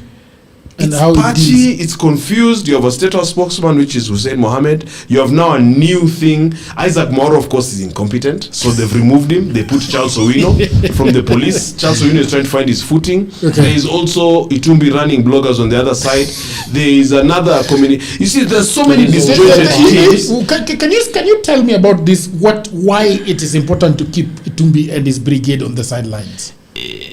Because they don't have the sophistication to understand and explain policy and carry people with them and work for a president. A president is not a goon. So they're still in the goon mentality from when he was DP. So, State House is not like a plaything. What is Benji saying about the president? The president is also a goon. Did you just hear what I said? Yeah. So the presidency is not like something to just joke around. It's about competency and ability and passion, and you actually have to help the president. We will not be in this mess. Even ask yourself, Sifuna is a new boy from the other day. At first, how is it, Sifuna? Let me tell you something. And I've used this example before. Kachola, you guys are real. You're not serious people. I asked a friend of mine who works in State House. And this is just a scenario I'm playing because we have a big audience. Let's get serious now. There's a time people are drawing William Ruto in a casket. So you work at State House. You're in communications like myself or strategy, etc. And when you're walking, the president is just a young man. He's very mobile. It's not like Kibaki who struggled even to walk. The president, you meet him in the corridor and he asks you, hey, Kachola, what is this? As a friend of mine, he told me, you don't know what to say. He asked you, Kachola, I'm seeing myself in a casket. What is this? And that's how these people are not serious. Then he told me, I've never thought of that. What would you tell the president? You. And you meet one-on-one. And you work for him. You're the head of whatever, like in India. I could say, I'm in a casket. What is this? What will he say? I know you have nothing to say.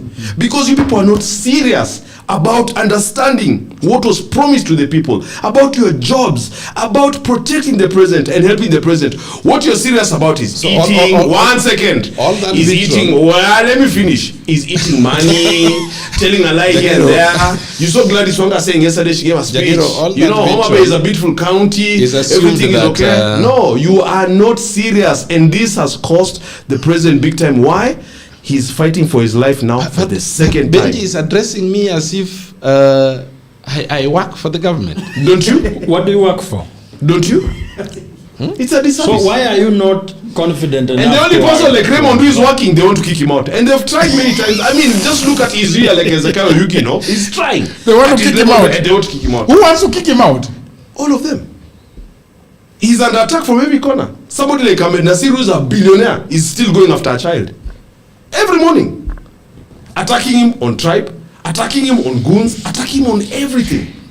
So for me, I sit back and I say, you have a cabinet of people like Aisha Jumwa, who Duale said, for me, I always use people's words against them.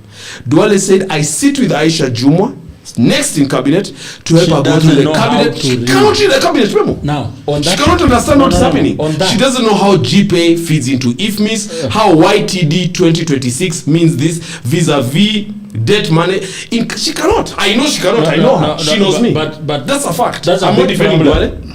No, that's a big problem. Because now, who is the appointing authority? William Ruto. Aisha Jumwa.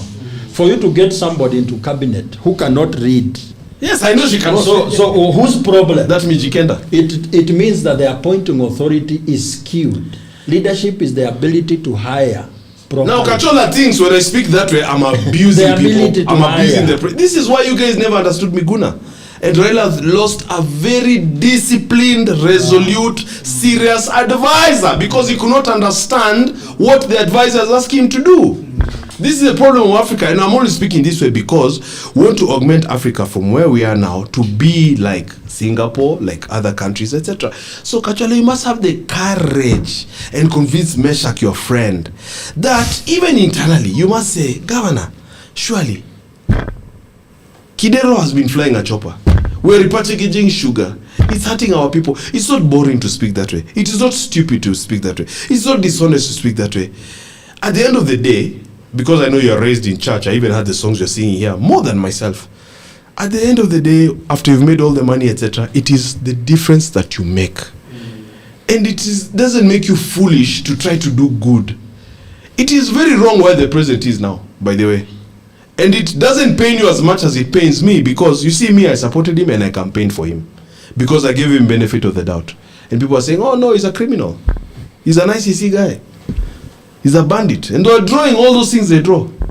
And now they call him Kasongo. It is very painful. But now that you guys are there on what you call broad-based, make a difference. Don't just go to lie to the president and chant things and try to make him... Do you know when Uhuru was failing? Did Big Four happen? No. Did national debt quadruple? Yes. Did Uhuru have advisors? Yes. Did Uhuru have friends? Yes. What were they telling him? Your Excellency, everything is fine. That time he's drunk.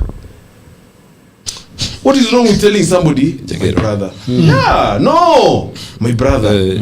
Let us structure this thing. We'll have a drink after this. Let us work for the people. What is wrong with that? Just accept. What is wrong with that? You have done your best. Jagero, I'm feeling a bit hot. Allow me to. You have actually done leave early. Okay, no worries. Because I was here for long. I'm tired. I'm irritated. Because it's this country is sinking. Honestly, I think we are seeing this thing from a very different point of view. Yes, exactly. Like we are talking about a cigarette. All right. So Kachola is saying. The sponge is soft, and I'm saying the other side is hot. Smoking a cigarette is a show of independence in strength. Women. But we are saying no, it's a health hazard for everyone. So Kachola is seeing it as an independence issue, and we are seeing it as and he's feeling bad with what I'm saying, by the way. But he's a nice guy. You do you work for the government, Mr. Kachola? Who do you work for? Because that is the question. Mine is just to state facts as they are. I'm not defending the government. I am only stating facts. So on whose behalf? Stating facts means defending the government. But on whose behalf are you speaking, Mr. Joaquim? I am speaking on behalf of concerned Kenyans. I've always been okay with that. Who tells you? You should have just said that. Should have just said that. Only your Kenyans are concerned. My Kenyans are not concerned. So you are concerned about what? If violence cannot unrattle you. Now, let me tell you what I'm concerned about. I'm concerned about the development of this country. I'm concerned about those shiny things that you people don't want.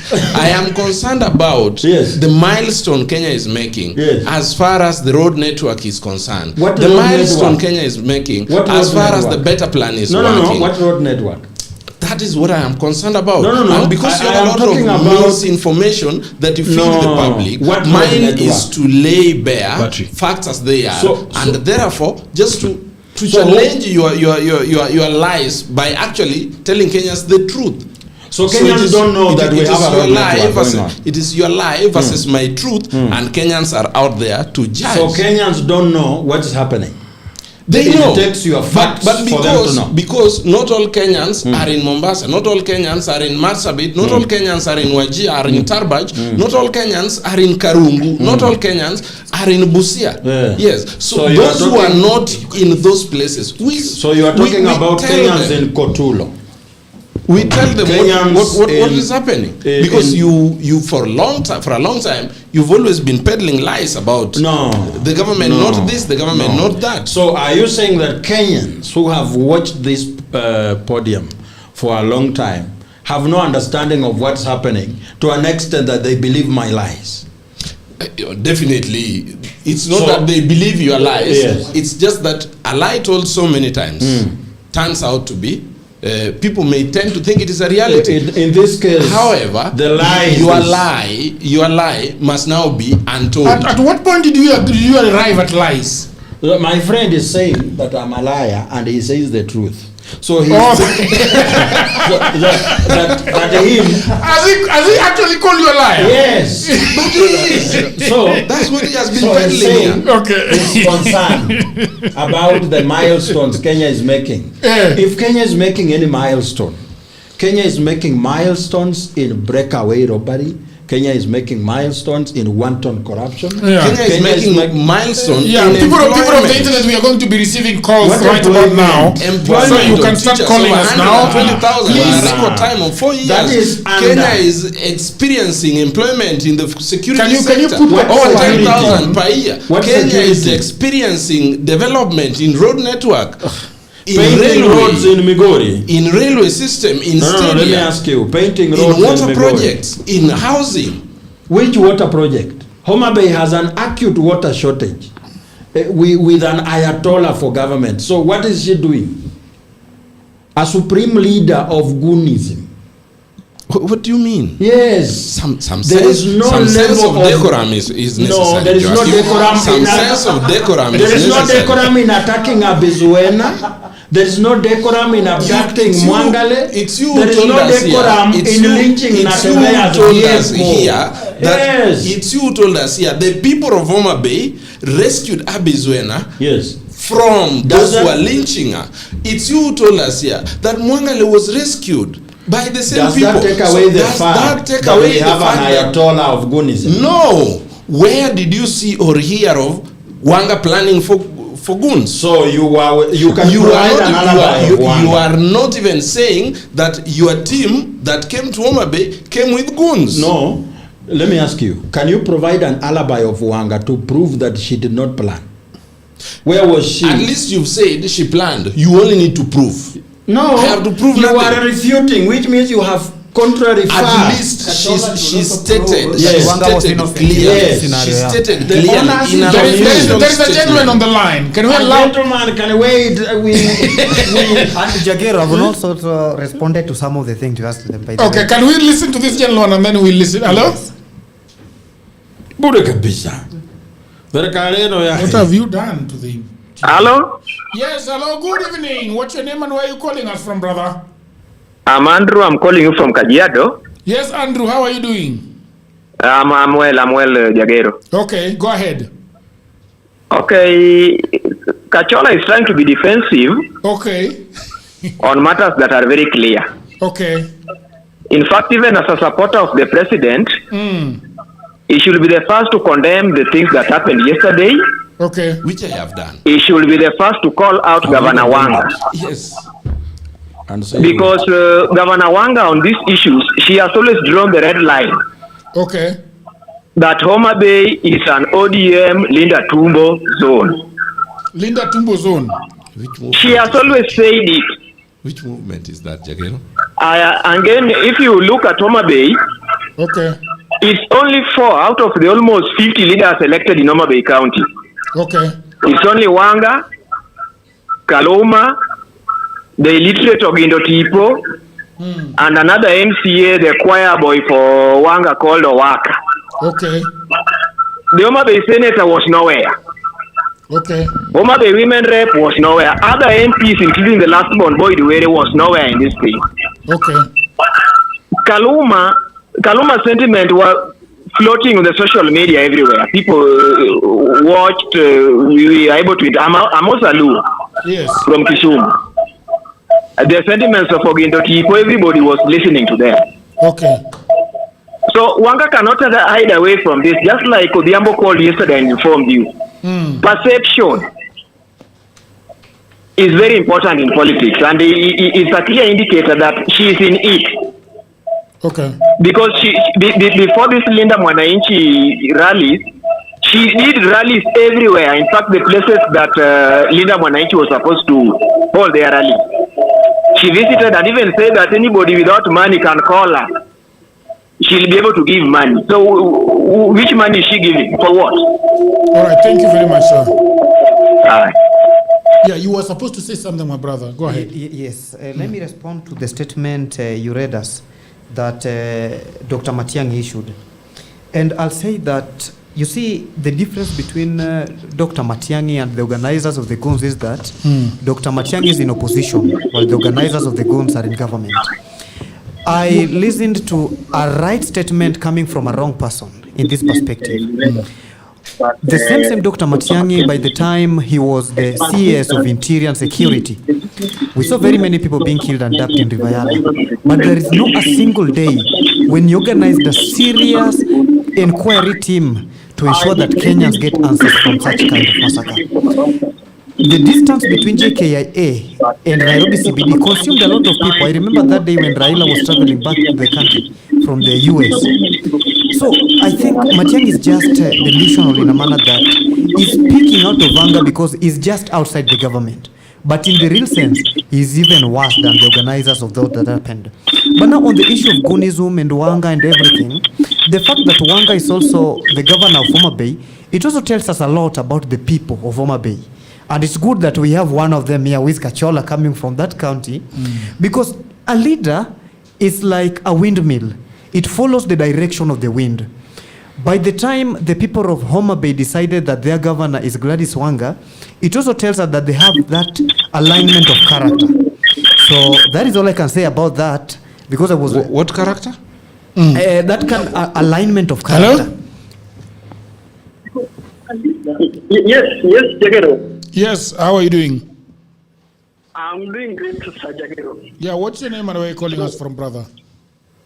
This is Robert Obiambaseno. I'm calling from Donom, though I'm a resident, I think a resident from Suna East. Yes. We interacted, I think yesterday, I called. So I'd like to contribute. Why do you keep fidgeting with this thing? Just leave it where it is, bro. Oh, can you hear me now? Yes, we can hear you. Yeah, so first of all, I want to thank my friend from the other side of Wanjiji. Yes. For being objective in this discussion and talking about very pertinent issues, especially on the Lake Belt region, okay? But to our friend who is from the government side... People of the internet, are you able to hear the callers properly now? Because you were claiming that there were echoes. Are you able to hear them properly? Go ahead. Okay, sure. Thank you, Jagero. So my point is this. I think, let me give an example with Migori County where I hail from. Migori CBD, Migori Town CBD is divided into two parts. Suna East and Suna West share the CBD, both of them. All right. Now, it is connected by a bridge because River Migori cuts through right in the middle. The county government expects a non-source revenue of 1.2 billion this year, 2026-2027. Yeah, is your device on? Because are you able to mute your device when you're calling us, when you're speaking to us? I don't know if your device is muted. It's muted. Of course, I've muted it. So, now, my point is, do you know the bridge connecting the CBD, that is the main road from Kisii to Tanzania border, is impassable. All right. And this is a county that expects an non-source revenue of 1.2 billion. We have a governor, okay?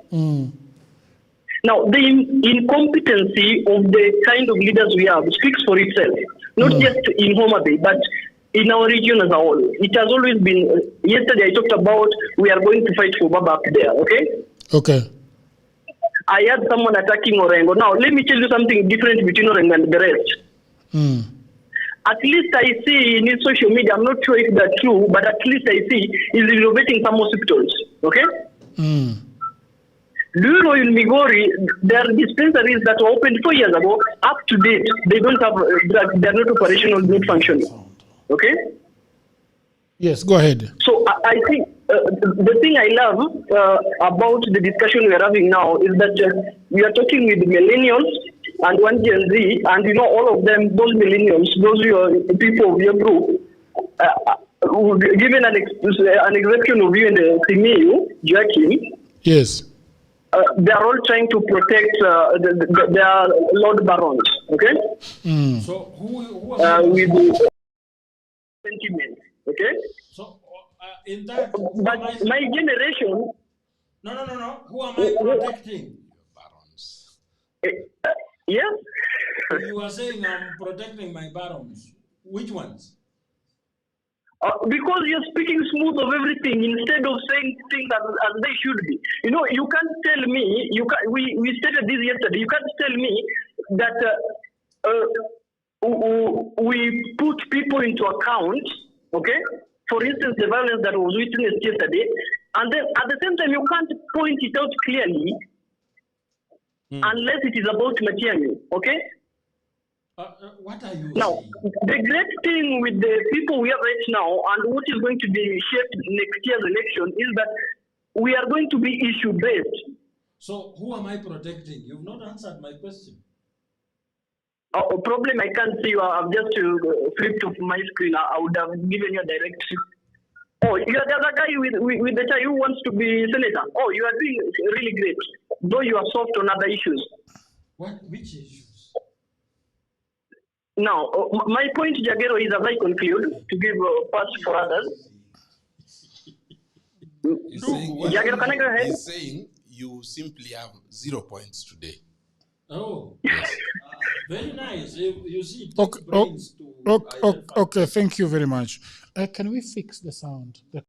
There is an echo. I can even hear it from here. It takes game to identify game. Alikuwa ameweka loudspeaker. Oh, okay. No, another caller. Okay, that's fine.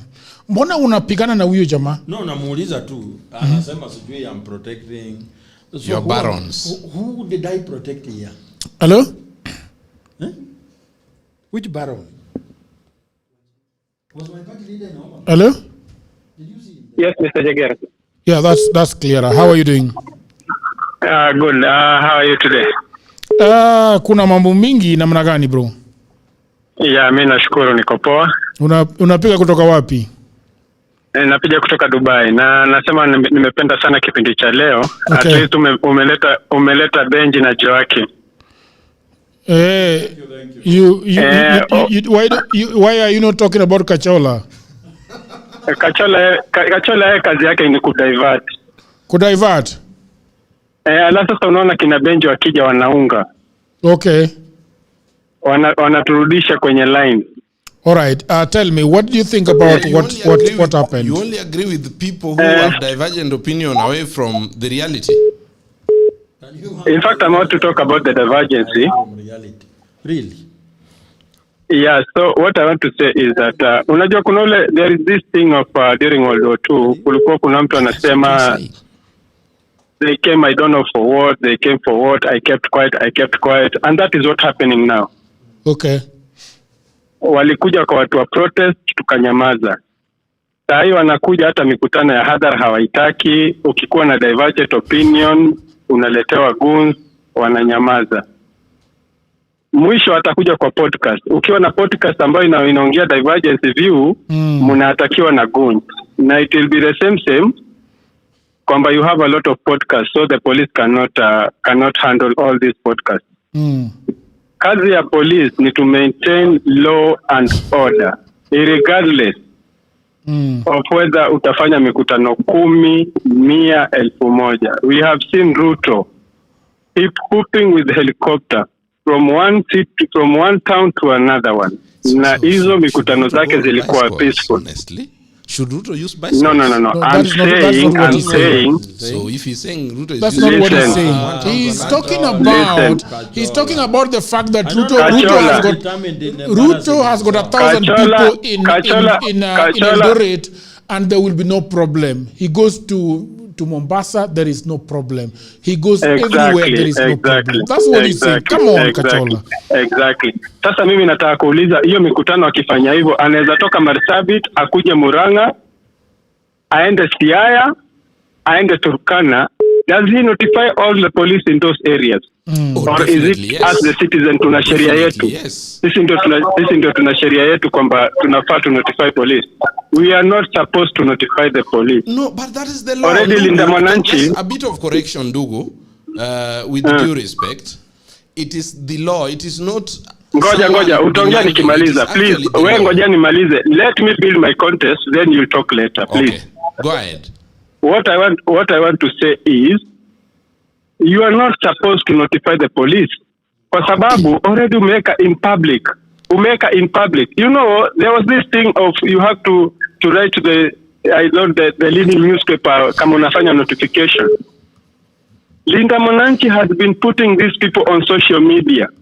So police walikuwa hawaoni. Act Jagero. Please inform our caller. To see act na laws za kikoloni bwana. We are in new constitution. It is the same constitution. Tuachane na sheria za kikoloni. Ndugu. Public order is a colonial law. No, it needs to be changed. Under our 2010 constitution, Ndugu, Public Order Act was actually passed and assented to after the 2010 constitution that required that if Jagero, for example, has a function, a political function, or just a peaceful demonstration, he notifies the police and the police provides security. It is these very MPs that passed it. It is not me saying, Ndugu, it is just the law. So, Kachola, mimi nitaka kukuuliza, has there been any notification ambayo imetolewa kwa police before? Definitely, yes.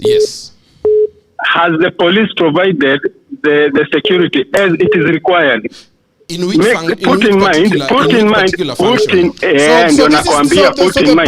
Public Order Act Cap 56 is a colonial era enacted in 1950 that heavily conflicts with the Kenya's 2010 constitution, specifically regarding the rights to protest.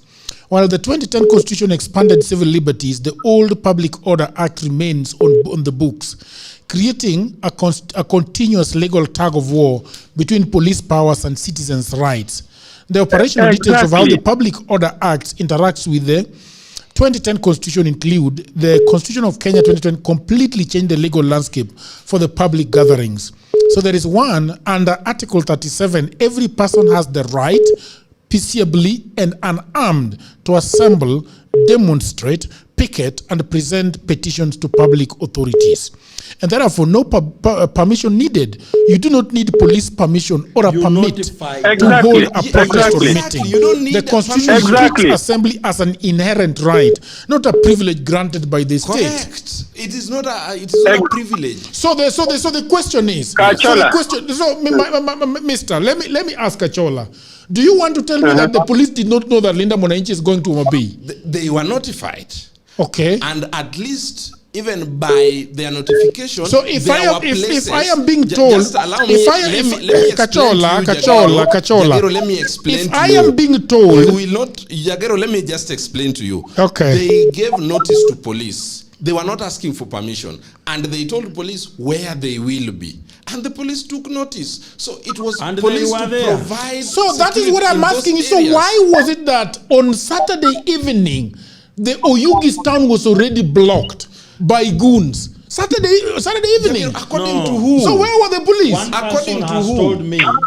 One person has told me that by 4 a.m. already roads leading. So you are all using hearsays. Hello. This is not a court of law. No, my this is friend. not a court of Kachola. The notice itself indicated can we allow this? The notice indicated that the rally would end at 4 p.m. The rally went way into around 8 p.m. It is because they were not able to reach their destination. They were supposed to be in Sona. Okay, they were supposed to be in Sona. Sober by I think 10. They were reaching there at 2 p.m., which was supposed to be their rally in Homabay. So a rally is supposed to be conducted at night, Jagero.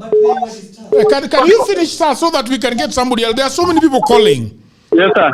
So Kachola, what I want to tell you, the spirit of the law was, it was not supposed to give notification.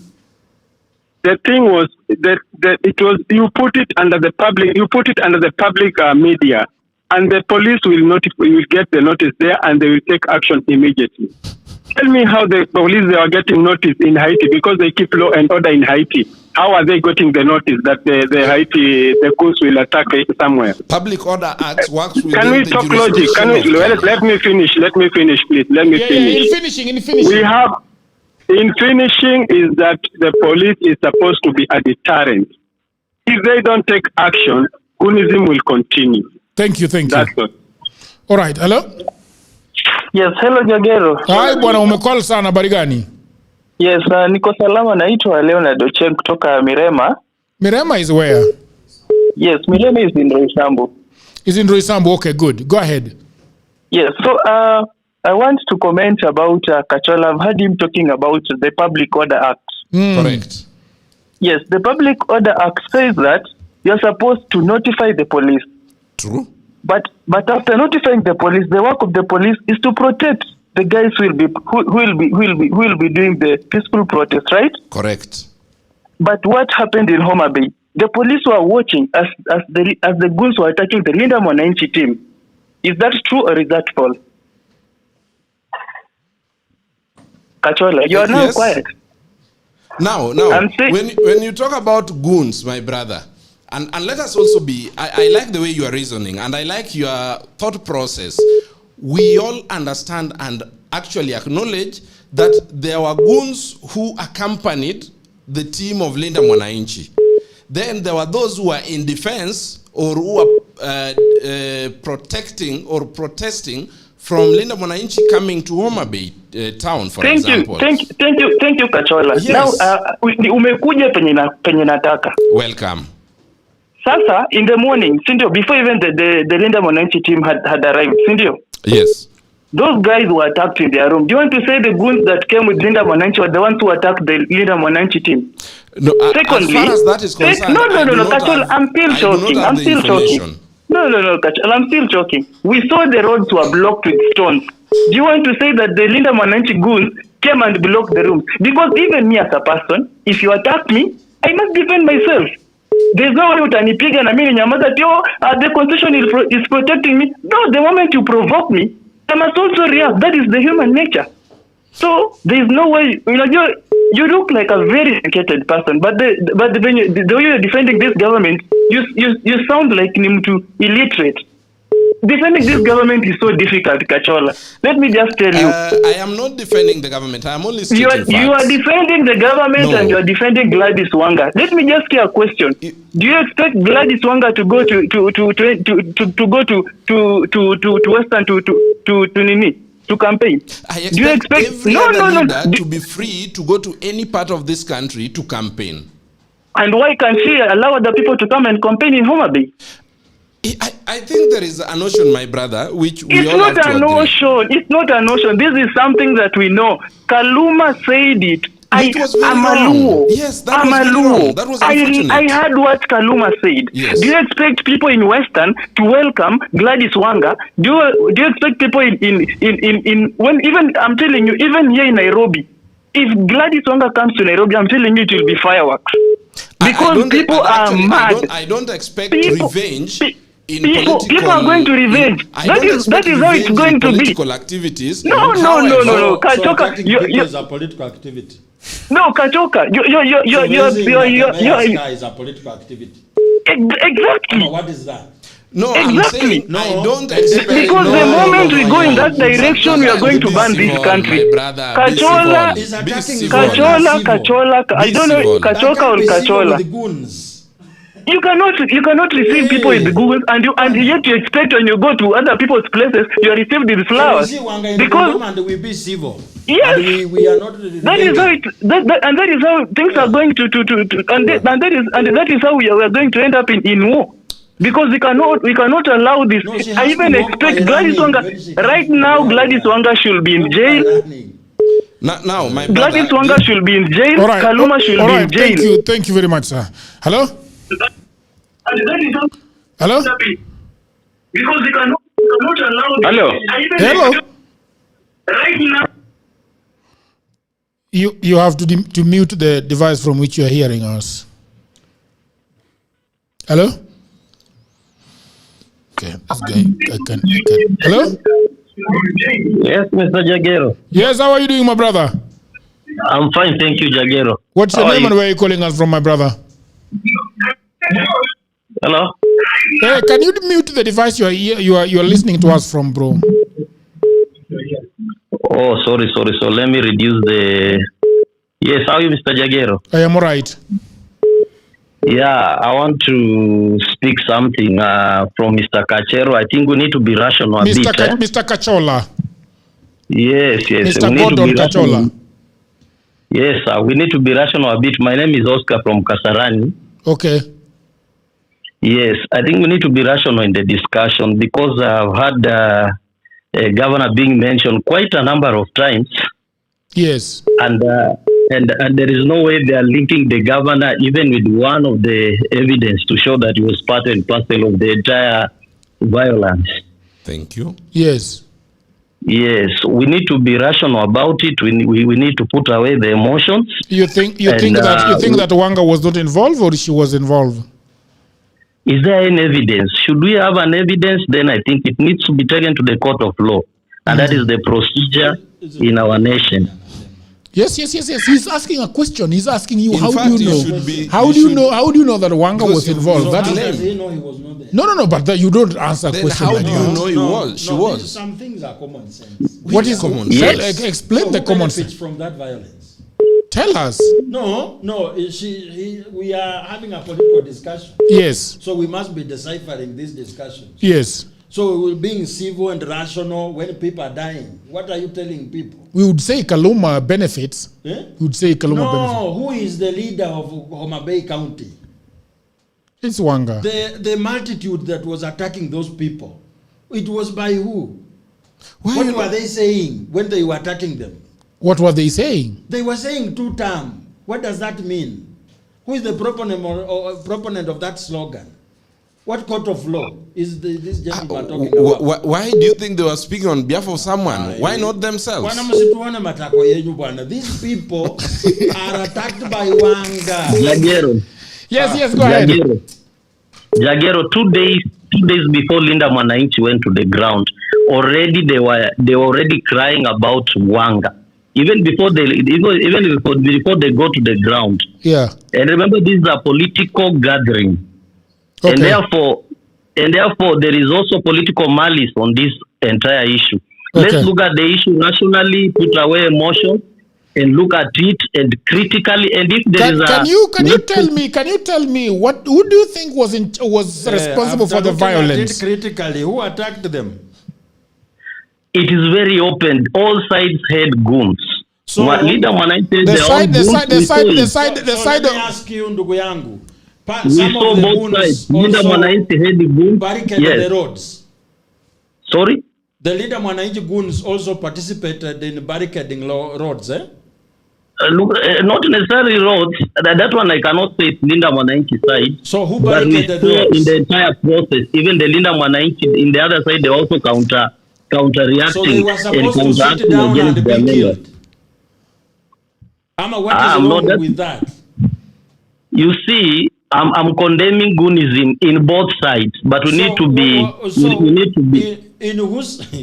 What is this? No, just ask your question. We are condemning goonism in both sides, so we cannot say the other side they had goons and Linda Mwananchi was so peaceful because we saw everything that Mwananchi went there and started attacking them with goons.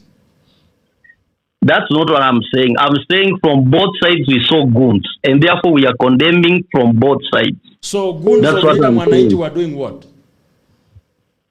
My brother, you are not listening to me, please. All right. Thank you very much. Kwani Kasarani kuna shida gani? What are you drinking in Kasarani? Hello? Yes, Bwana Jagero, how are you, sir? You are starting to make me look like a Linda Mwananchi guy. Because what are those things? Okay. Hello? Can we hear the caller in silence? Hello?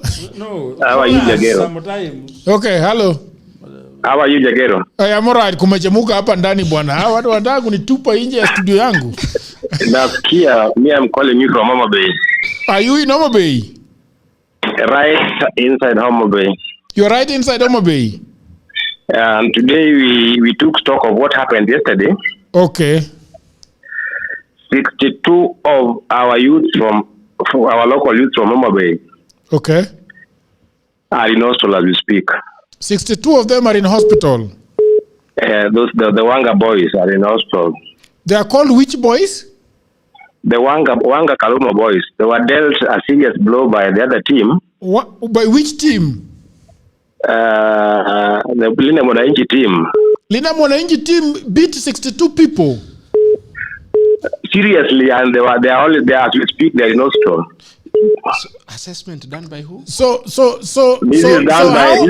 did Linda Mwananchi suddenly overpower the goons on the ground? No, Jagera, I think we are taking a very dangerous trajectory. The Linda Mwananchi team. What wrong? The Linda Mwananchi team. What do we expect? We are taking a dangerous trajectory. Can Kachola keep quiet? Can Kachola keep quiet? Kachola is heckling too much. There is defensive violence. It's acceptable everywhere. I am trying to get to the bottom of this case, Joaquin. He doesn't want you to get there. Who 62 people from the rival gang from Homabay are in hospital? The local people, the local goons who are hired from Homabay. And how about the ones that were in Linda Mwananchi? How many of those are in the hospital? I think about 2 or 3. Some of them were taken to Kisumu. Okay. But those who were on the ground were seriously. So Linda Mwananchi won the war on Goonism. I don't know whether they won the war or they were protecting themselves. Yeah. But I think they were provoked, and as a result, they reacted and managed to contain. How was the mobilization against Linda Mwananchi done in Homabay? What exactly was going on? How did it happen? The local MP who is holding brief for the governor. Okay. Organized everything. In fact, it was done together with the governor. Okay. How was it done with the governor? Because a lot of people are wondering how the governor actually participated in this. She was the main financier of this thing. Let's not pretend. She was the main. How much were people being given to go into the roads? Do you know? What I know was that in their last briefing, okay, Kaluma stated that he had given money enough for fuel to make them run around. Okay. And their deals were also settled. Okay. So this is not a matter of Kachola. How are they picking up the people that were going to do these things? These are just local youths who are jobless around Homabay County. You know, there's a lot of unemployment down this side, and I think you even saw the road condition. Yeah, it is terrible. And when the likes of Kachola try to defend this government, I really wonder what he is up to. We are told there's a lot of development in Homabay, yet we saw what happened on the ground. Our roads are bad. Yeah. We are told that billions of shillings are put in roads, yet when you come to the ground, there is nothing. Ndugu, from which part of Homabay are you? I'm in Homabay town. No. From which constituency? Homabay town constituency. Homabay town constituency. Who is this? Who is questioning me? Is this Kachola? Yes, this is Kachola. Kachola, I don't want to answer your questions because you are not objective. Ndugu, where is Kabunde Airstrip? Kabunde Airstrip is Homabay town constituency. Expanded or not expanded? No, I'm not talking about Kabunde. I'm talking about the general infrastructure. We are talking about over 50 billion. Let us just go. But Kabunde has been done by the national government. Why are you talking about it as if Kabunde has been done by the national government? When you get Homabay money from Junction Kodoyo through to the Paya around Milimani, what do you witness? Nothing. You know, He's saying nothing. He's saying nothing. I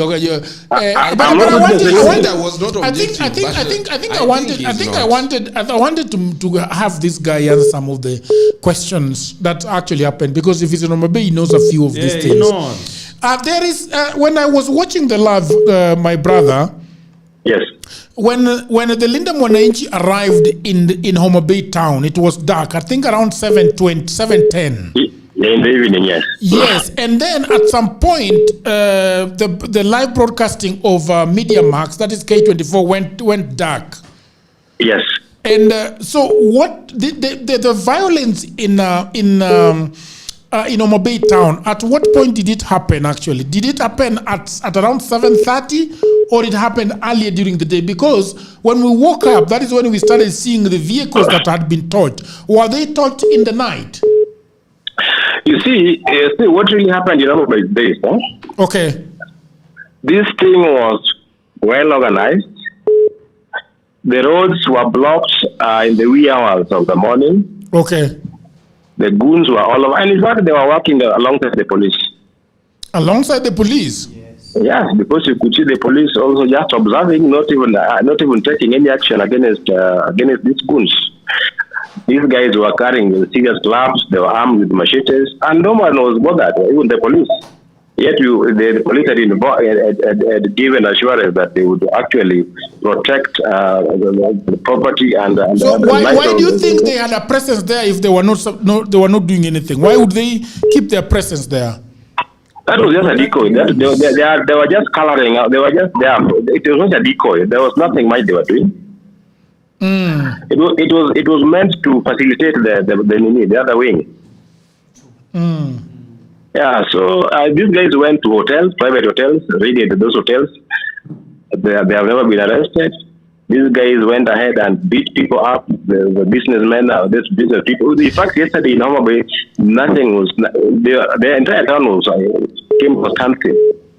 No business, no movement, no nothing. And the police was there. And the police had promised to protect the local Mwananchi. So, Kachola should just... How about the MPs? How about the MCAs? No, the MCAs, I cannot talk for them, but I can quickly talk about the MP. Okay. Who was he in Homabay on the day? No, you see, one guy was in Kisumu pretending to be attending some fundraiser. Be careful, that is my church. It was wandering from Kisumu. So your church hosted. Yes. Do you know where Kaluma was? Had he taken off to Nairobi? Kaluma was all over the place. No, he had to retreat somewhere now, monitor and give instructions. Because you remember in his brief, he said they were now ordering. They were ordering their people were beaten anybody who says one time. No, it's very dangerous to say that kind of thing. Can I ask you, what is the political environment in Homabay County, especially the Gen Zs that you see? What are they saying about Wanga? What are they saying about Kaluma? What are they saying about the president? It's not a matter of the Gen Zs. Let me tell you, the millennials, all the generations. Homabay, as we speak, is 50-50. 50-50? 51 term. In fact, with yesterday's occurrence, it is 55-45. 55 one term, 45 two term. Dangerous. So tell Kachola not to waste time on something that is not working. But Ayatollah Kaimen is a very peaceful, loving person. I don't know why you are mentioning his name in vain. Thank you very much, sir. Hello? Hello? To Martin. Yes, good evening, sir. Martin from Rongo. Martin from Rongo, right in Homabay. The kind of experience I had yesterday. How was it like, my brother? Rongo, how far is Rongo from Homabay town? It is not that far. Okay. I had some errands in town. You had errands in town? You are not serious. No. So let me explain to you. Okay. Vehicles were were not allowed to move to Homabay town. Okay. I took a matatu. Okay. I had to alight in Rodi. Okay. Rodi Kopani. I took a Rodi Kopani. Mm-hmm. That's where the I took a boda boda. Homabay town. Yes. Can you shut up? I took a boda boda. Uh-huh. Yes. I took a boda boda. Mm-hmm. Upon reaching the airstrip, okay, Kabundi, I found a police roadblock. Police? Yes. Okay. We passed the roadblock. Mm-hmm. After that, there is some teremuko there. All right. There is a bridge called Arujo. Arujo? Arujo Bridge. Okay. I found goons of over 50. 50? They blocked that bridge using a very huge trunk of the tree. Okay. The border came. Okay. I was assaulted there. Mm-hmm. This border was also assaulted. Mm. His tire was cut into two, the rear tire. Okay. Using a knife.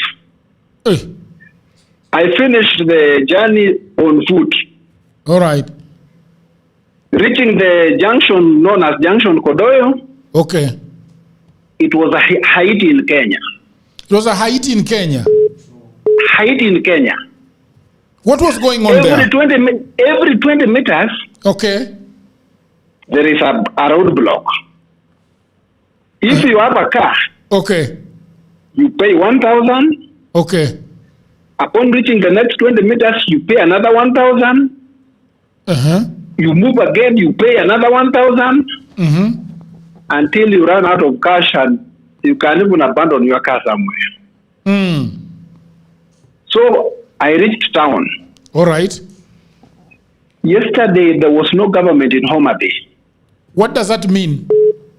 That means the goons were literally ruling the streets. Okay. No single shop was opened. Okay.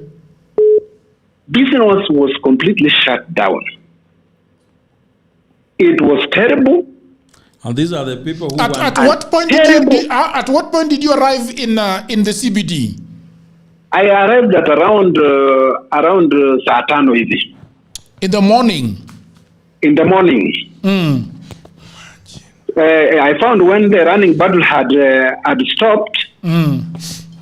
They moved all the vibandas and placed them on the road. Okay. There was nothing which was going on there. Okay. No presence of police. It was purely goons with pangas and all manners of weapons. Yes. It was the worst day of my life. Mm. I stayed there until when Akina Sifuna arrived. All right. The people overpowered them because they left them to do all their things during the day. Okay.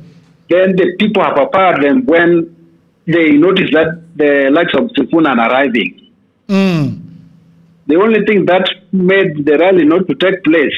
Okay. It was very dark and it was dangerous. Mm. Because stones were coming from all sides. So because it is dark, you cannot even know where the stone is coming from. You can't. It was terrible. So that is why Kina Sifuna had to take off. They had to take off. What could you do? I even noticed who the Wambua. Okay. No, this is Wamboka being stoned. I saw it. Mm. And it was terrible. And the vehicles that were burnt down, at what point were they burnt down? These vehicles, most of them were had deflated tires. Oh, really? So when you reach a road, a place where when you that is so blocked, you just alight and leave it there. You abandon the car? You just abandon the car. What can you do when it's you? Hmm. It was terrible. I hope Kachola is listening. People are just talking about violence. Okay. If that is the kind of government that Wanga wants in Homabay, hmm, to hell with that woman. Arudi kwao. Arudi kwao?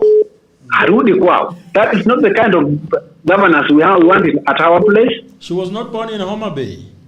But she's married there. She's only married there. That statement is a bit derogatory, Jagero.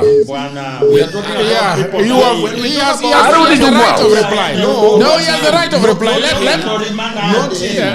Watch. You talk to your fellow Homabay. I'm talking to my fellow Homabay. He was quiet. Jagero, Derogatory. when you say let him speak. No, when you say Arudi Kwao, let him speak. That is intolerance. So when even we don't want such kind of leaders at our place. When our callers we demand have tolerance, better.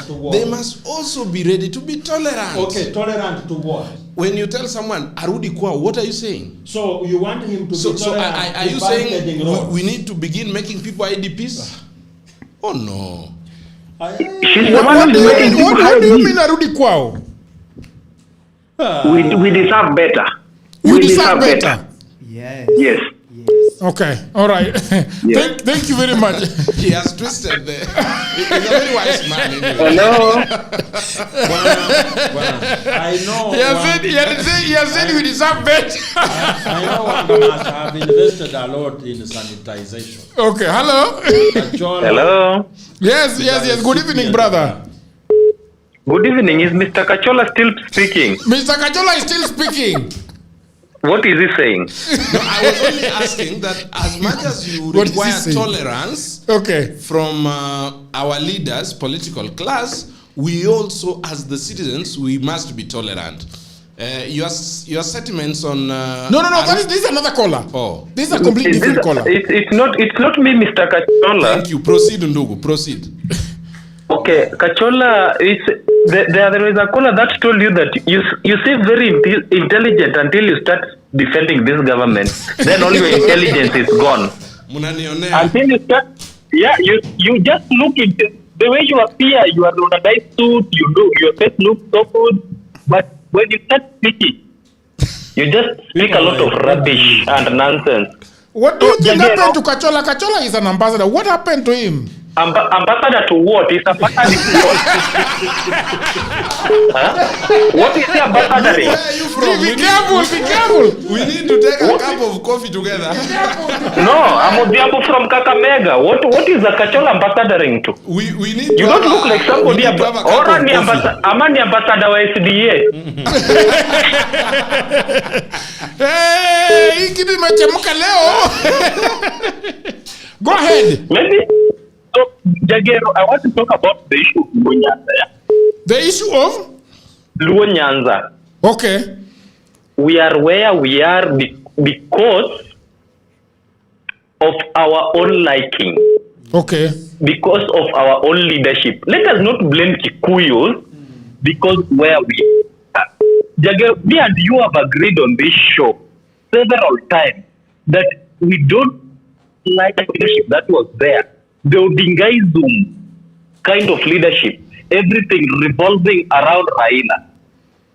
The leaders which we call Asiemage Lot, we say that Raila Ranguma Metosha, Asiemage Lot. That is the kind of leadership tumekuwa nayo. I've been asking like, Irungu Kangata is doing level 4 stalls with the same budget wanapea Wanga, with the same budget wanapea nani, this called professor. They should not be a professor. I think we should have a class 2 dropout leading Kisumu County. We don't need these all educators and what a professor, a doctor. There is nothing Lugo governors have done in devolution since 2013. There is nothing. It is only in Nyanza, there is no even a single industry. Those who are in this can decide to remove whatever they have placed in Luo Nyanza. Then there is no youth is going to be employed. Yeah. Unfortunately, when we go to election, we attack those supermarkets, we attack those bakeries, we burn them down, and even nobody wants to come invest in Luo Nyanza because they know the next time when election is lost, their property is going to be down. Even me, if I have money, I cannot put an industry in Kisumu. Yes. The other time, yesterday I was telling you about the issue of KDF. Today, let me give you another revelation. And this is a verified fact. Right now, Wanda is the Minister of Energy.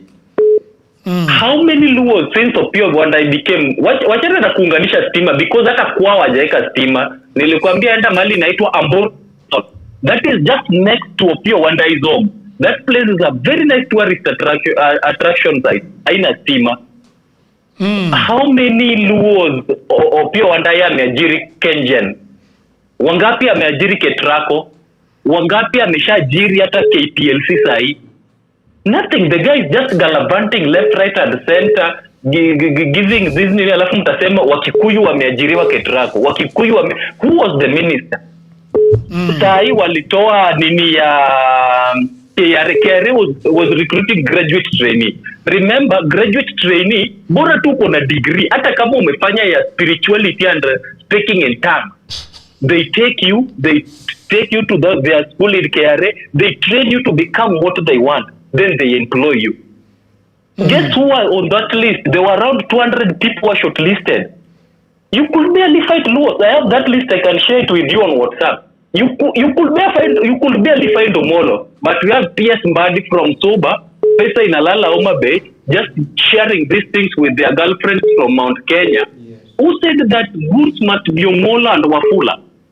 These people are like this because they don't have jobs. There are no jobs for these youths in Luo Nyanza. Yet we are gallivanting left, right and center tunasema pesa inalala Homabay. Sisi ndio tuko na energy. How many Luos have Mbadi employed? How many? Nothing. So tuko hivo, it is by design. Our politicians have designed it for us to be poor so that we can keep running behind their cars and giving us 100. I have a problem with this MP, my MP called Jared Okello. Jared Okello from where? 15 million. From Nyando. That guy has done two terms. He's going for the third term. But the same CDF anapata Junditi Nyoro anapata. And go look at the status of schools in Nyando. Go to Nduru Secondary and look. The guy from Kakamega has information. He works in Kakamega, but he's Luo the other side. Yes, but he seems to be having information about Homabay, everything. Yeah, which you don't have. He's a citizen. That is very good. Yes. That is why he's taking time. He should be giving birth now, but he's calling the studio and talking about the issues of the country. Very impressive. I like it. Go to Jagero. Jagero. Go to Nyando. Go to schools like Odienya. Go to Nduru. Go to Nyamrundu. Go to Kandaria. These are public schools. Yeah. There is nothing Jared Okello has literally done for the people of Nyando for the last thing, apart from moving around from one school to another, giving people beans, not for sale, not the government not for sale, not for sale. Thank you, brother. I hate being a Luo at this particular moment. No, don't worry, my brother. Things, if they are not leveled up for you now, they will level up soon. Watu wengi wako wanapiga simu sana. Hello? Hello? Yes. My name is Achieng. Yes, Achieng, how are you doing? Where are you calling us from? I'm calling from Nairobi. All right, great. What do you have to say about all this that's going on? Just getting mad. Number one, they say that once you start supporting Katongo, you must first leave your brains in the dustbin. I can see that. Okay. Are you targeting Katola? Katola should just shut up. In fact, you should never let him there for the time being. Mpate leave. Hii ni watu ya serikali. Akwende. So you only want to hear from people who support the opposition, not people who support the government? It is not supporting anybody. Talk objectively. Be truthful. Factual. What is really untruthful that I've said, Achieng? What you have said, in fact, all of it is untrue. So it is untrue. You're trying to tell us. You're trying to tell us that the goons from what are they called? Linda Wananchi barricaded the road. No, you're trying to tell us. Come on. Okay, listen. I want to remind you one thing. my former MP, Otada, Jakoyo Kamidiwo, yes, said openly that when Baba Raila Odinga will die, Ubiro Neno Mudo, those are his words. Uneno Mudo right now. Uneno Mudo right now. Stop defending things, Mokinyal. This is undefensible. Gimoroma obvious, Mona Rani Wanga Kaluma was the responsible ones. It was wonder what is going on. Achieng, let me just ask you one question, if you don't mind. Go ahead. At least we saw Kaluma in a video that I can say is not AI generated. It looked real. At least we saw what Kaluma said, and it is wrong. But where is Wanga coming in? My dear. Yes. You want to tell us you didn't hear what Wanga said? No, at least for Kaluma I know, and I've seen, I've watched. But I don't understand where Wanga comes in all these metrics. Umeambiwa the government was suspended in town yesterday. Why was no, Wanga? You are not a Chieng. No, we don't ask. Are you a Chieng? Achieng, you are being wasted time. No, they are not. They are not wasting time. Let me just go back. What happened? What happened? It's not reason for you to pretend to be a fool. No, I think again, it is wrong. It is wrong to say that. Wanga hasn't sent you money. And I wonder. How? Where? Kachola is a very intelligent guy. Yeah. But he has been made to suspend it. I don't know how much he sold his intelligence. Joachim, I say that before you start supporting, or when you start supporting Kasongo, you first leave your brain in the dustbin. That is what Kachola has done. He's a very bright person, but now he's trying to, he's behaving like any other. I think you are too harsh on me. No, it's not. You are the one who is not making me crazy. Okay. All right. What happened in Homabay is wrong. The buck stops with Wanga. The Kaluma should now be somewhere in jail, not even in a court of law. Hiyo maneno ya Jakoyo Midiwo sikusikia vizuri. Jakoyo Midiwo, my former MP Otada, said, yeah, when Baba Raila Amolo Odinga will die, and he said it, yes, the Luo community will see Mudo. Mudo emune no sani. Kokune no Mudo. Eka udwane no Mudo. Ketorunu ngonjero. Ubro neno Mudo. Oritu. Na ni ukweli, there is total darkness. It is starting from Sindo, coming like that. And the bringer of darkness is Ayatollah from Homabay. Yes. People of the internet, it has been a beautiful conversation going on. Our town hall is coming up. We will give you the dates on when we'll be having them. I want to thank Mr. Kachola for holding fort for the government. You did well. Thank you very much, Mr. Joachim. I don't know whose fort you're holding. Kwacha economics. Kwacha economics. And thank you to Nyanduga, who has been excellent.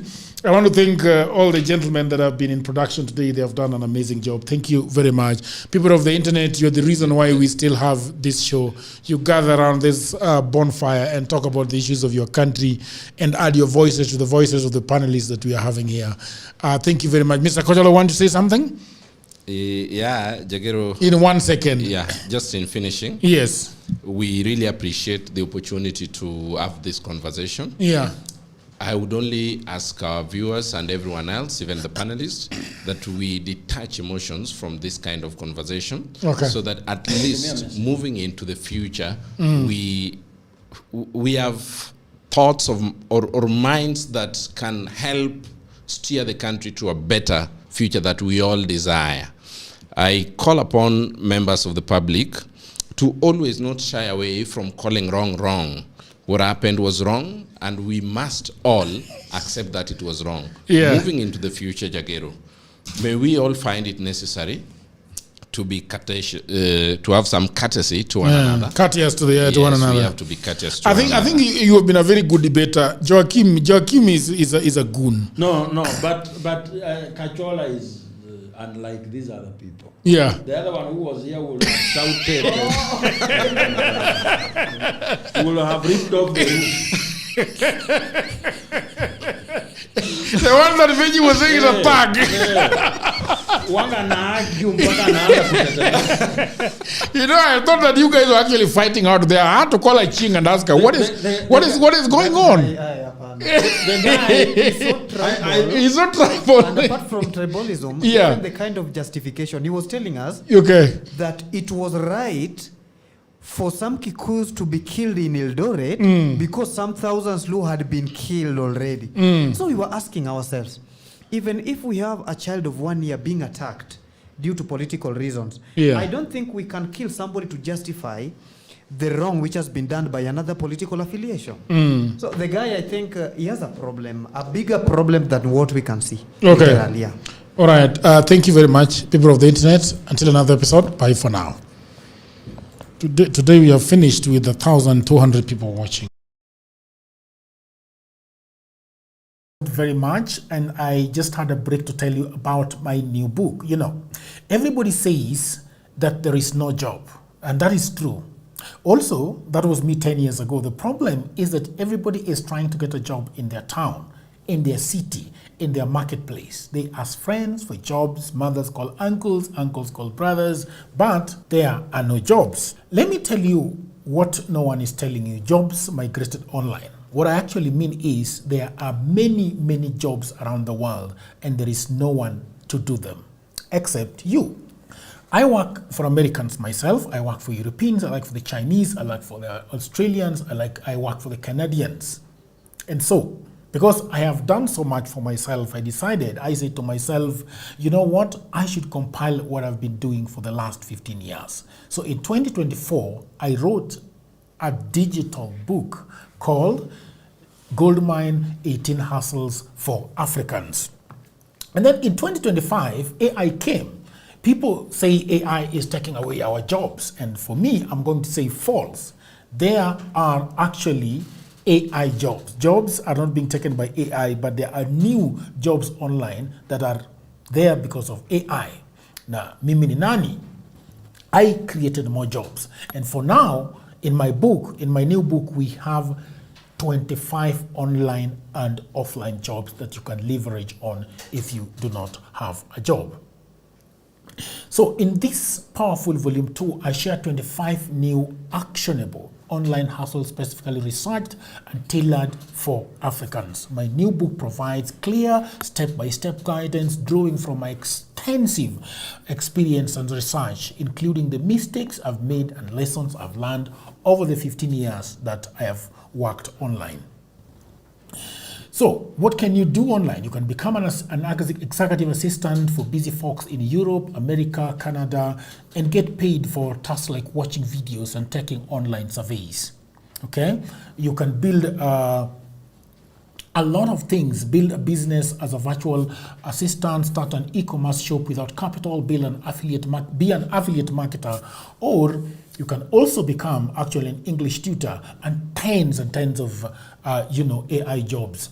If you have a job, that is fine. But I also know that you can buy this book for that brother, for that sister, for that mother, for that cousin, for that husband who is watching Netflix all day at home. Buy it for your friend who is always asking for cash. You know that friend. Now, all the information is on the description below. You can also inbox me, you can WhatsApp me, or go to my website, which is odworjigero.co.ke.